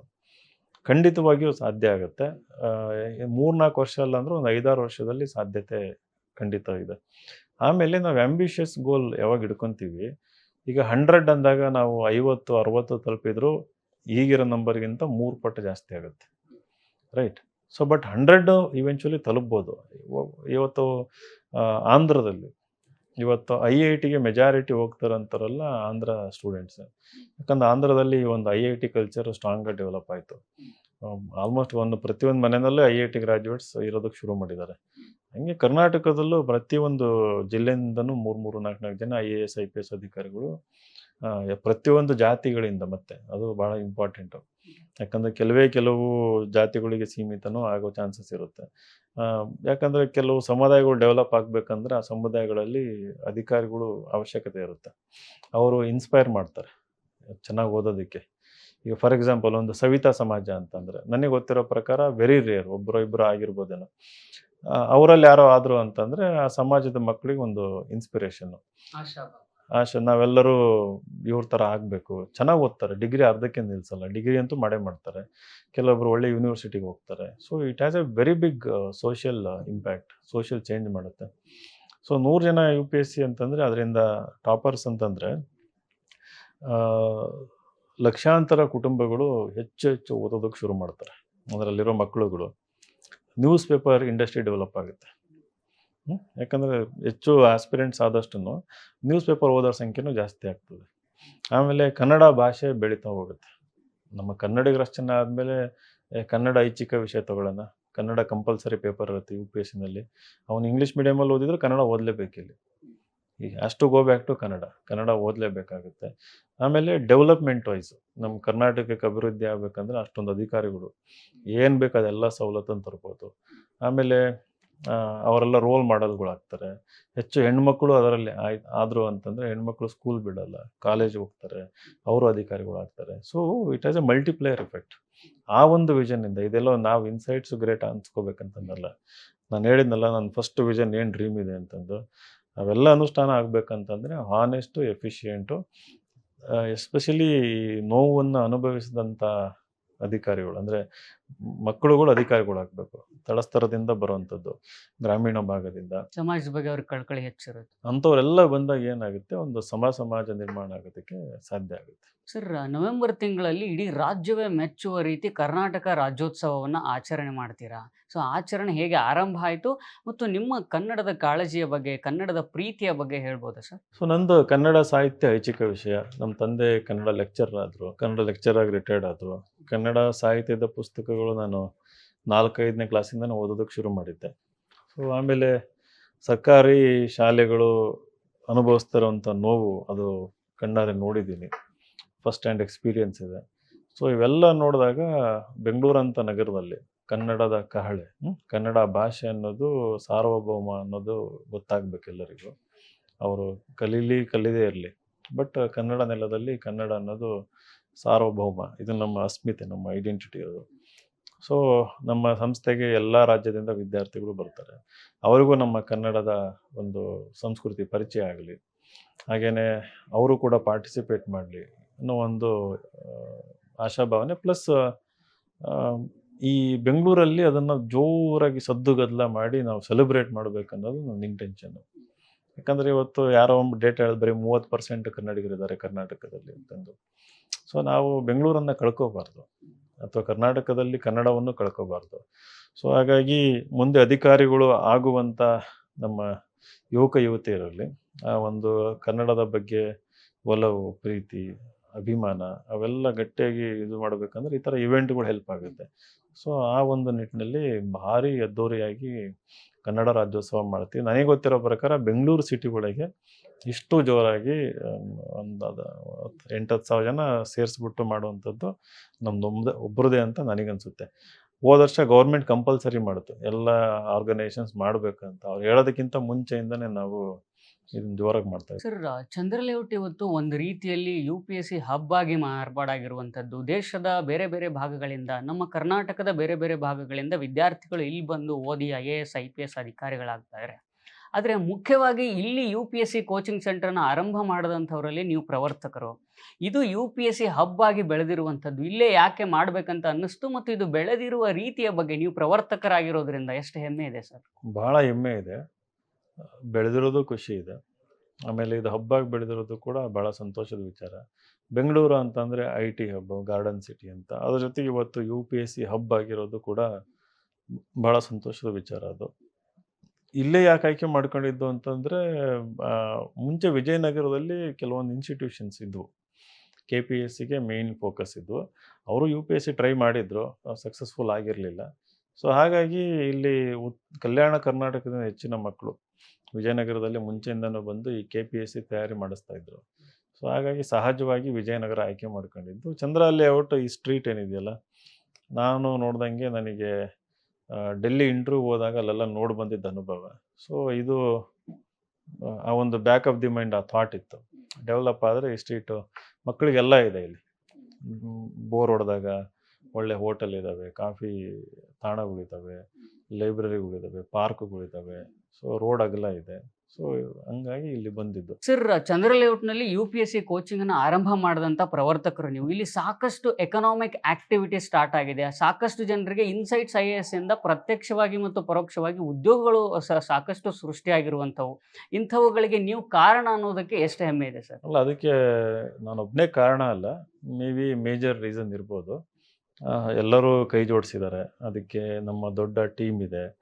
ಆಮೇಲೆ ಬಂದಂಥ ಇನ್ಸ್ಟಿಟ್ಯೂಷನ್ಸ್ ಎಲ್ಲ ಕಾಂಟ್ರಿಬ್ಯೂಟ್ ಮಾಡಿರ್ತಾರೆ, ಎಲ್ಲ ಓವರ್ ಆಲ್ ಡೆವಲಪ್ಮೆಂಟಿಗೆ. ಇಲ್ಲಿ ಇವತ್ತು ಇಲ್ಲಿ ರಿಯಲ್ ಎಸ್ಟೇಟ್ ಬೂಮ್ ಆಗಿದೆ, coffee business, xerox business, book shops ಇರ್ಬೋದು, ಆಮೇಲೆ ಹೋಟೆಲ್ ಬಿಸ್ನೆಸ್ಸು, ಆಮೇಲೆ ಈ ಬ್ರೋಕರೇಜಸ್ ಇರ್ಬೋದು, PG ಬಿಸ್ನೆಸ್ ಎಸ್ಪೆಷಲಿ. ಯಾರೋ 3-4 PG ಹಿಡ್ಕೊಂಡ್ರೆ ಇವತ್ತು 50 PG ಹಿಡ್ಕೊಂಡಿದ್ದಾರೆ. ಸೊ ಓವರ್ ಆಲ್ ಆಗಿ ಇದೆಲ್ಲ ಬೂಮ್ ಆಗಿದೆ. ಸೊ ಅದು ಬೆಂಗಳೂರಿಗೂ ಬೆನಿಫಿಟ್ಟು, ಕರ್ನಾಟಕಕ್ಕೂ ಬೆನಿಫಿಟ್ಟು. ಸಿಕ್ಕಾಪಟ್ಟೆ GST ಜನ್ರೇಟ್ ಮಾಡುತ್ತೆ, ರೆವೆನ್ಯೂ ಜನ್ರೇಟ್ ಮಾಡುತ್ತೆ ಸರ್ಕಾರಕ್ಕೆ. ಸೊ ಕರ್ನಾಟಕಕ್ಕೆ ಇನ್ನೊಂದು ಬೆನಿಫಿಟ್ ಆಗಿರೋದು, ಡೆಲ್ಲಿಗೆ ಹೋಗ್ತಾಯಿತ್ತು ನಮ್ಮ ದುಡ್ಡೆಲ್ಲ. ಇಲ್ಲಿ ನಾವಿರಲಿಲ್ಲ ಅಂತಂದರೆ ಡೆಲ್ಲಿಗೆ ಅನಿವಾರ್ಯವಾಗಿ ಕೋಚಿಂಗ್ ಹೋಗ್ತಾಯಿದ್ರು. ಅಲ್ಲಿ 200-300 ಕೋಟಿ ಅಲ್ಲಿ ಸ್ಪೆಂಡ್ ಮಾಡಿ ಬರ್ತಾಯಿದ್ರು ಮಕ್ಕಳೆಲ್ಲ, ಸಾಲ ಗೀಲ ಮಾಡ್ಕೊಂಡು, ಹೊಲ ಮಾರ್ಕೊಂಡು. ಇವತ್ತು ಆ ಪರಿಸ್ಥಿತಿ ಇಲ್ಲ. ಅಲ್ಲಿ ಡೆಲ್ಲಿನಲ್ಲಿ ಏನು ಸ್ಪೆಂಡ್ ಮಾಡ್ತಾಯಿದ್ರು ಅದರದ್ದು ಲೆಸ್ ದೆನ್ 50%, ಒಂದು 30-40% ಅಮೌಂಟಲ್ಲಿ ಊಟ, ವಸತಿ, ಒಳ್ಳೆ ಕೋಚಿಂಗ್ ತೊಗೋಬೋದು. ಸೊ ನಮ್ಮ ದುಡ್ಡು ನಮ್ಮಲ್ಲೇ ಇವತ್ತು ಉಳಿತಾ ಇದೆ. ಸೊ ಹಾಗಾಗಿ ಖಂಡಿತವಾಗಿಯೂ ಹೆಮ್ಮೆ ಇದೆ. ಸರ್, ಇಲ್ಲಿ IAS ಆಗಬೇಕು, IPS ಆಗಬೇಕಂತ ದೂರಗಳಿಂದ ವಿದ್ಯಾರ್ಥಿಗಳು ಬರ್ತಾರೆ. ಒಂದು ವರ್ಷ ಅವ್ರ ತಂದೆ ತಾಯಿ ಸಪೋರ್ಟ್ ಮಾಡ್ತಿರ್ತಾರೆ. ಅದಾದ ನಂತರ ಫೈನಾನ್ಷಿಯಲ್ ಇಶ್ಯೂಸ್ ಸ್ಟಾರ್ಟ್ ಆಗುತ್ತೆ, ಐಡೆಂಟಿಟಿ ಕ್ರೈಸಿಸ್ ಸ್ಟಾರ್ಟ್ ಆಗುತ್ತೆ, ಎಂಗ್ಸೈಟಿ, ಡಿಪ್ರೆಷನ್ನು, ಅದು ಇದು, ನೇಮಕಾತಿ ವಿಳಂಬ, ಭ್ರಷ್ಟಾಚಾರ, ಹೀಗೆ ಸಾಕಷ್ಟು ಸಮಸ್ಯೆಗಳು ವಿದ್ಯಾರ್ಥಿಗಳನ್ನು, ಆಸ್ಪಿರೆಂಟ್ಗಳನ್ನು ಕಾಡ್ತಾ ಇರ್ತವೆ. ವಿದ್ಯಾರ್ಥಿಗಳು ಕೆಲವೊಮ್ಮೆ ಆತ್ಮಹತ್ಯೆ ಮಾಡ್ಕೊಳ್ಳೋ ಪರಿಸ್ಥಿತಿ ಹೋಗ್ತಾರೆ. ಆಂಗ್ಸೈಟಿ ಜಾಸ್ತಿ ಆಗಿ ಹೃದಯಾಘಾತ ಆಗಿ ಸಾವನ್ನಪ್ಪುವಂಥ ಇತ್ತೀಚೆಗೆ ಸಂದರ್ಭಗಳನ್ನು ನೋಡ್ತಾ ಇದ್ದೀವಿ. ಒಂದು ಕೋಚಿಂಗ್ ಸಂಸ್ಥೆಯೊಂದರ ಸಂಸ್ಥಾಪಕನಾಗಿ, UPSC ಎಕೋಸಿಸ್ಟಮ್ನ ಹಿರಿಯಣ್ಣನಾಗಿ, ಒಬ್ಬ ಸ್ವಂತ ಅಣ್ಣನ ರೀತಿಯಲ್ಲಿ ವಿದ್ಯಾರ್ಥಿಗಳಿಗೆ ಪ್ರಾಕ್ಟಿಕಲ್ ಸಜೆಷನ್ಸ್ ಕೊಡೋದಾದರೆ ಯಾವ ರೀತಿ ಹೇಳ್ತೀರಾ ಸರ್? ನಾನು ಈ ಹೊಸ ಬ್ಯಾಚ್ ಶುರು ಆದಾಗೆಲ್ಲ ಓರಿಯೆಂಟೇಷನ್ ಮಾಡಿದಾಗ ಒಂದು ಮಾತು ಹೇಳ್ತೀನಿ, 2 ಅಟೆಂಪ್ಟು 2 ವರ್ಷ ಇಲ್ಲಿರಿ. ಅದಾದಮೇಲೆ ಒಂದು ಹೈಯರ್ ಎಜುಕೇಷನ್, ಇಲ್ಲ ಅಂತಂದ್ರೆ ಒಂದು ಪ್ರೈವೇಟ್ ಜಾಬ್, ಒಳ್ಳೆ ಜಾಬು, ಅಥವಾ ಗೌರ್ಮೆಂಟ್ ಜಾಬ್ ಸಿಕ್ಕರೆ ಗೌರ್ಮೆಂಟ್ ಜಾಬ್, ಅಲ್ಲಿ ಸೇರ್ಕೊಂಡು ನಿಮ್ಮ ಪ್ರಯತ್ನ ಮುಂದುವರಿಸಿ ಅಂತಂದು ಹೇಳ್ತೀನಿ. ಇಲ್ಲಿ ಅನ್ಎಂಪ್ಲಾಯ್ಡ್ ಆಗಿ 3-4-5 ವರ್ಷ ಇರೋದು ನಾಟ್ ಎ ಗುಡ್ ಐಡಿಯಾ. ಯಾಕಂದರೆ ಅದು ನೀವು ಎಷ್ಟೇ ಗಟ್ಟಿ ಇದ್ರೂ ನಿಮ್ಮನ್ನು ವೀಕ್ ಮಾಡಿಬಿಡ್ತದೆ. ಸೊ ಬಟ್ ಏನಂದರೆ ಈ ಕಲಿಯೋ ಒಂದು ಪ್ರಿಪ್ರೇಷನ್ ಡೇಸಲ್ಲಿ ನೀವು ನಿಮ್ಮನ್ನು ಡೆವಲಪ್ ಮಾಡ್ಕೋಬೇಕು, ಸ್ಕಿಲ್ ಡೆವಲಪ್ ಮಾಡ್ಕೋಬೇಕು, ಹವ್ಯಾಸಗಳನ್ನು ಬೆಳೆಸ್ಕೋಬೇಕು. ಈಗ ನಾನು ಹೆಂಗೆ ಸಾಹಿತ್ಯ, ಬ್ಲಾಗಿಂಗು, ನಾನು ಬ್ಲಾಗಿಂಗ್ ಹವ್ಯಾಸ ಬೆಳೆಸ್ಕೊಳ್ಳಿಲ್ಲ ಅಂತಿದ್ರೆ ಇನ್ಸೈಟ್ಸ್ ಕಟ್ಟೋಕ್ಕಾಗ್ತಿರ್ಲಿಲ್ಲ. ಬ್ಲಾಗಿಂಗ್ ಇದ್ದಿದ್ದರಿಂದನೇ ಇವತ್ತು ಇನ್ಸೈಟ್ಸ್ ಕಟ್ಟೋದಕ್ಕಾಗಿದ್ದು. ಇಲ್ಲಿ ಬರ್ತಾರೆ ಬರೀ ಬುಕ್ಸ್ ಓದ್ತಾರೆ, ಅಂದರೆ ಯಾವುದು UPSC ರಿಲೇಟೆಡ್ ಕಾಂಪಿಟೇಟಿವ್ ಎಕ್ಸಾಮು, ಬೇರೆ ಏನೂ ಮಾಡಲ್ಲ. ಅದಕ್ಕೆ ನಾನು ಎಲ್ಲರಿಗೂ ಹೇಳೋದು ಸಾಹಿತ್ಯ ಓದಿ, ನೀವು ಬ್ಲಾಗಿಂಗ್ ಮಾಡಿ, ಸ್ಪೋರ್ಟ್ಸ್ ಮಾಡಿ, ಡಾನ್ಸು, ಮ್ಯೂಸಿಕ್ಕು, ಡ್ರಾಮಾ. ಬೆಂಗಳೂರಿಗೆ ಬಂದಿದ್ರೆ ಅಂತಂದರೆ ಬೆಂಗಳೂರಲ್ಲಿ ನಮಗೆ ಆ ಭಾಗ್ಯ ಇರಲಿಲ್ಲ. ನಾನು ಬೆಂಗಳೂರಿಗೆ ಬಂದಿದ್ರೆ ಇನ್ನೂ ಏನೋ ದೊಡ್ಡದು ಮಾಡಿರ್ತಿದ್ದೆ ನಾನು. ಬಟ್ ನಿಮಗೆ ಆ ಭಾಗ್ಯ ಇದೆ ಇವತ್ತು. ಸೊ ಹಾಗಾಗಿ ನಮ್ಮ ವ್ಯಕ್ತಿತ್ವಕ್ಕೆ ನಾವು ಹಲವಾರು ಆಯಾಮಗಳನ್ನು ಆ್ಯಡ್ ಮಾಡಿಕೊಂಡಾಗ ನಾವು ಜೀವನದಲ್ಲಿ ನಿರಾಶರಾಗೋದಿಲ್ಲ. ನಾವು ಏನಾದರೂ ಇದು ಆಪರ್ಚುನಿಟಿ ಕ್ಲೋಸ್ ಆಯ್ತು ಅಂದ್ರೆ ಇಲ್ಲಿದೆ, ಇದನ್ನು ಟ್ರೈ ಮಾಡೋಣ, ಇದನ್ನು ಮುಂದುವರ್ಸ್ಕೊಂಡು ಹೋಗೋಣ ಅನ್ನೋದು ಒಂದು ನಂಬಿಕೆ ಇರ್ತದೆ. ಅವೇನು ಇಲ್ಲ ಇದ್ದಾಗ ಇದು ಒಂದನ್ನೇ ನಂಬ್ಕೊಂಡು ನೀವು ಮುಂದುವರಿತಿದ್ರೆ ಅವಾಗ ಇವೆಲ್ಲ ಡಿಪ್ರೆಷನ್. ಯಾಕಂದ್ರೆ ನನಗೆ ಜೀವನದಲ್ಲಿ ಆಯ್ಕೆಗಳೇ ಇಲ್ಲ, ಇದು ಕೂಡ ಆಗ್ತಾ ಇಲ್ಲ ಅಂದಾಗ ಈ ಒಂದು ಹತಾಶೆ ಶುರು ಆಗ್ತಾ ಹೋಗುತ್ತೆ. ಹಂಗಾಗ್ಬಾರ್ದು. ಸರ್, UPSC ವಿದ್ಯಾರ್ಥಿಗಳಿಗೆ, ವಿಶೇಷವಾಗಿ ಯುವ ಸಮುದಾಯಕ್ಕೆ ಸಾಫ್ಟ್ ಸ್ಕಿಲ್ಸ್ ಅನ್ನೋದು ತುಂಬ ಮುಖ್ಯ ಆಗುತ್ತೆ. ಸಾಫ್ಟ್ ಸ್ಕಿಲ್ಸ್ ಇದ್ದರೆ ನಾವು ಇಂಟರ್ವ್ಯೂ ಕ್ರ್ಯಾಕ್ ಮಾಡ್ಬೋದು, ಸಮಾಜದಲ್ಲಿ ಒಳ್ಳೆ ರೀತಿಯಿಂದ ಮಾತಾಡ್ಬೋದು, ನಮ್ಮ ರಿಲೇಷನ್ಶಿಪ್ಗಳು ಎಲ್ಲ ಕೂಡ ತುಂಬ ಚೆನ್ನಾಗಿರ್ತವೆ. ವಿದ್ಯಾರ್ಥಿಗಳು ಸಾಫ್ಟ್ ಸ್ಕಿಲ್ಲನ್ನು ಇಂಪ್ರೂವ್ ಮಾಡ್ಕೊಳ್ಳಿಕ್ಕೆ ಏನೇನು ಮಾಡಬೇಕು ಮತ್ತು ಇನ್ಸೈಟ್ಸ್ IAS ಆ ನಿಟ್ಟಿನಲ್ಲಿ ಏನೇನು ಮಾಡ್ತಾ ಇದೆ? ಸೊ ಸಾಫ್ಟ್ ಸ್ಕಿಲ್ ಅಂತ ಅಂದರೆ ಒಂದು ಸೋಷಿಯಲ್ ಸ್ಕಿಲ್ಲು ಬರ್ತದೆ, and also all this communication skill, ಯಾವ ಒಂದು ಸಂದರ್ಭದಲ್ಲಿ ಯಾವ ರೀತಿ ನಡ್ಕೋಬೇಕು. ಸೊ ಇವೆಲ್ಲ ನಾನು ಹೇಳೋದೇನು ಅಂತಂದರೆ, ನಾವು ಇನ್ಸ್ಟಿಟ್ಯೂಷನ್ನಲ್ಲಿ ಇಂಗ್ಲೀಷ್ ಟ್ಯೂಟರ್ ಇಟ್ಟು ಇಂಗ್ಲೀಷ್ ಕಲಿಸೋದಕ್ಕೂ ಪ್ರಯತ್ನ ಮಾಡಿದ್ದೀವಿ. ಡಿಗ್ರಿ ಮುಗಿಸ್ ಬಂದಿರೋ ಮಕ್ಕಳಿಗೆ ಇಂಗ್ಲೀಷ್ ಕ್ಲಾಸಲ್ಲಿ ಕೂರೋದಕ್ಕೆ ಮುಜುಗರ ಆಗ್ತದೆ ಅವರಿಗೆ, ರೈಟ್. ಆಮೇಲೆ ನಾವು ಇಲ್ಲಿ ಮೆಂಟೋರ್ಶಿಪ್ ಪ್ರೋಗ್ರಾಮಲ್ಲಿ ಅವರಿಗೆ we give lots of opportunities. Discuss ಮಾಡಿ, ನಿಮ್ಮದು ವ್ಯಕ್ತಪಡಿಸಿ ಏನೇನಿದೆ, ಕಮ್ಯುನಿಕೇಷನ್ ಇಂಪ್ರೂವ್ ಮಾಡ್ಕೊಳ್ಳಿ ಅಂತಂದು. ಆಮೇಲೆ ಇಲ್ಲಿ ಕ್ಲಾಸಲ್ಲಿ ಕೆಲವೊಂದು ಸರಿ ಡಿಬೇಟು, ಸೆಮಿನಾರ್ನೆಲ್ಲ ಆರ್ಗನೈಸ್ ಮಾಡಿದ್ದೀವಿ. ಆಮೇಲೆ ಚೆಸ್ ಕಾಂಪಿಟೇಷನ್ ಇಂಪ್ರೂವ್ ಹಾಕಿದ್ದೀವಿ, ಪಿಕ್ ಆ್ಯಂಡ್ ಸ್ಪೀಕ್ ಅಂತಂದು. ಸೊ ಆಮೇಲೆ ನಮ್ಮದು ಕನ್ನಡ ರಾಜ್ಯೋತ್ಸವದಲ್ಲಿ ಅಲ್ಲಿ ಕೂಡ ಬಂದು ಪಾರ್ಟಿಸಿಪೇಟ್ ಮಾಡಿ ಅಂತಂದು. Overall not only soft skill, in general ಎಲ್ಲ ಸ್ಕಿಲ್ಲು ನಾವು ಇಲ್ಲಿ ಟ್ರೈ ಮಾಡ್ತಾ ಇದ್ದೀವಿ. ಅದಾಗ ನಮಗೆ ಒಂದು ಲಿಮಿಟ್ ಇರುತ್ತೆ. ನಾವು ಯೂನಿವರ್ಸಿಟಿ ಎಲ್ಲ, ಒಂದು ಕಾಲೇಜಲ್ಲ, ಫೋರ್ಸ್ ಮಾಡೋಕ್ಕಾಗಲ್ಲ, ಎನ್ಫೋರ್ಸ್ ಮಾಡೋಕ್ಕಾಗಲ್ಲ. ಇದು ಎಲ್ಲ ವಾಲಂಟ್ರಿ ಆಗಿರಬೇಕಾಗುತ್ತೆ. ಇಲ್ಲಿ ಬರೋರೆಲ್ಲ ವಾಲಂಟ್ರಿಯಾಗಿ ಬಂದಿರ್ತಾರೆ, ಯಾವುದೇ ಒಂದು ಅವರಿಗೆ ಕಟ್ಟುಪಾಡಿರೋದಿಲ್ಲ ಇಲ್ಲಿ. ಸೊ ಅವ್ರು ವಾಲಂಟ್ರಿಯಾಗಿ ಎಲ್ಲ ನಿರ್ಧಾರ ತಗೋಬೇಕು. ನಾನು ಅವ್ರಿಗೆ ಪ್ರೆಷರ್ ಹಾಕಿ ಫೋರ್ಸ್ ಮಾಡೋಕ್ಕಾಗಲ್ಲ, ಕತ್ತಿಡೋದು ನೀನು ಮಾಡು ಅಂತ ಹೇಳೋಕ್ಕಾಗಲ್ಲ. ಅವರೆಲ್ಲ ಇಂಡಿವಿಜುವಲ್ ಏಜೆಂಟ್ಸ್ ಅವರೆಲ್ಲ. ಸೊ ಅದರಲ್ಲೂ ಭಾಳ ಸಾಕಷ್ಟು ಯಶಸ್ವಿ ಆಗಿದ್ದೀವಿ. ನಮ್ಮ ಇನ್ಸ್ಟಿಟ್ಯೂಷನ್ನಲ್ಲಿ ನಾನು ಮಾಕ್ ಇಂಟರ್ವ್ಯೂ ಎಲ್ಲ ಮಾಡ್ತೀನಿ. ಸೊ ಆ ಮಾಕ್ ಇಂಟರ್ವ್ಯೂ ಮಾಡೋ ಟೈಮಲ್ಲೂ ಅವರಿಗೆ ಎಳೆಯಾಗಿ ಹೇಳ್ಕೊಡ್ತೀನಿ, ಯಾವ ರೀತಿ ಇಂಪ್ರೂವ್ ಮಾಡ್ಕೋಬೋದು, ಏನೇನು ಆ್ಯಕ್ಟಿವಿಟೀಸ್ ಮಾಡಿದ್ರಿ ಅಂತ. ಸೊ ಓವರಾಲ್ ನಿಮ್ಗೆ ಏನು ಬೇಕು ಒಬ್ಬ ಉತ್ತಮ ಮನುಷ್ಯ ಆಗೋದಕ್ಕೆ, ಜೊತೆಗೆ ಉತ್ತಮ ಅಧಿಕಾರಿ ಆಗೋದಕ್ಕೆ ನಮ್ಮಲ್ಲಿ ಆ ವ್ಯವಸ್ಥೆ ಇದೆ.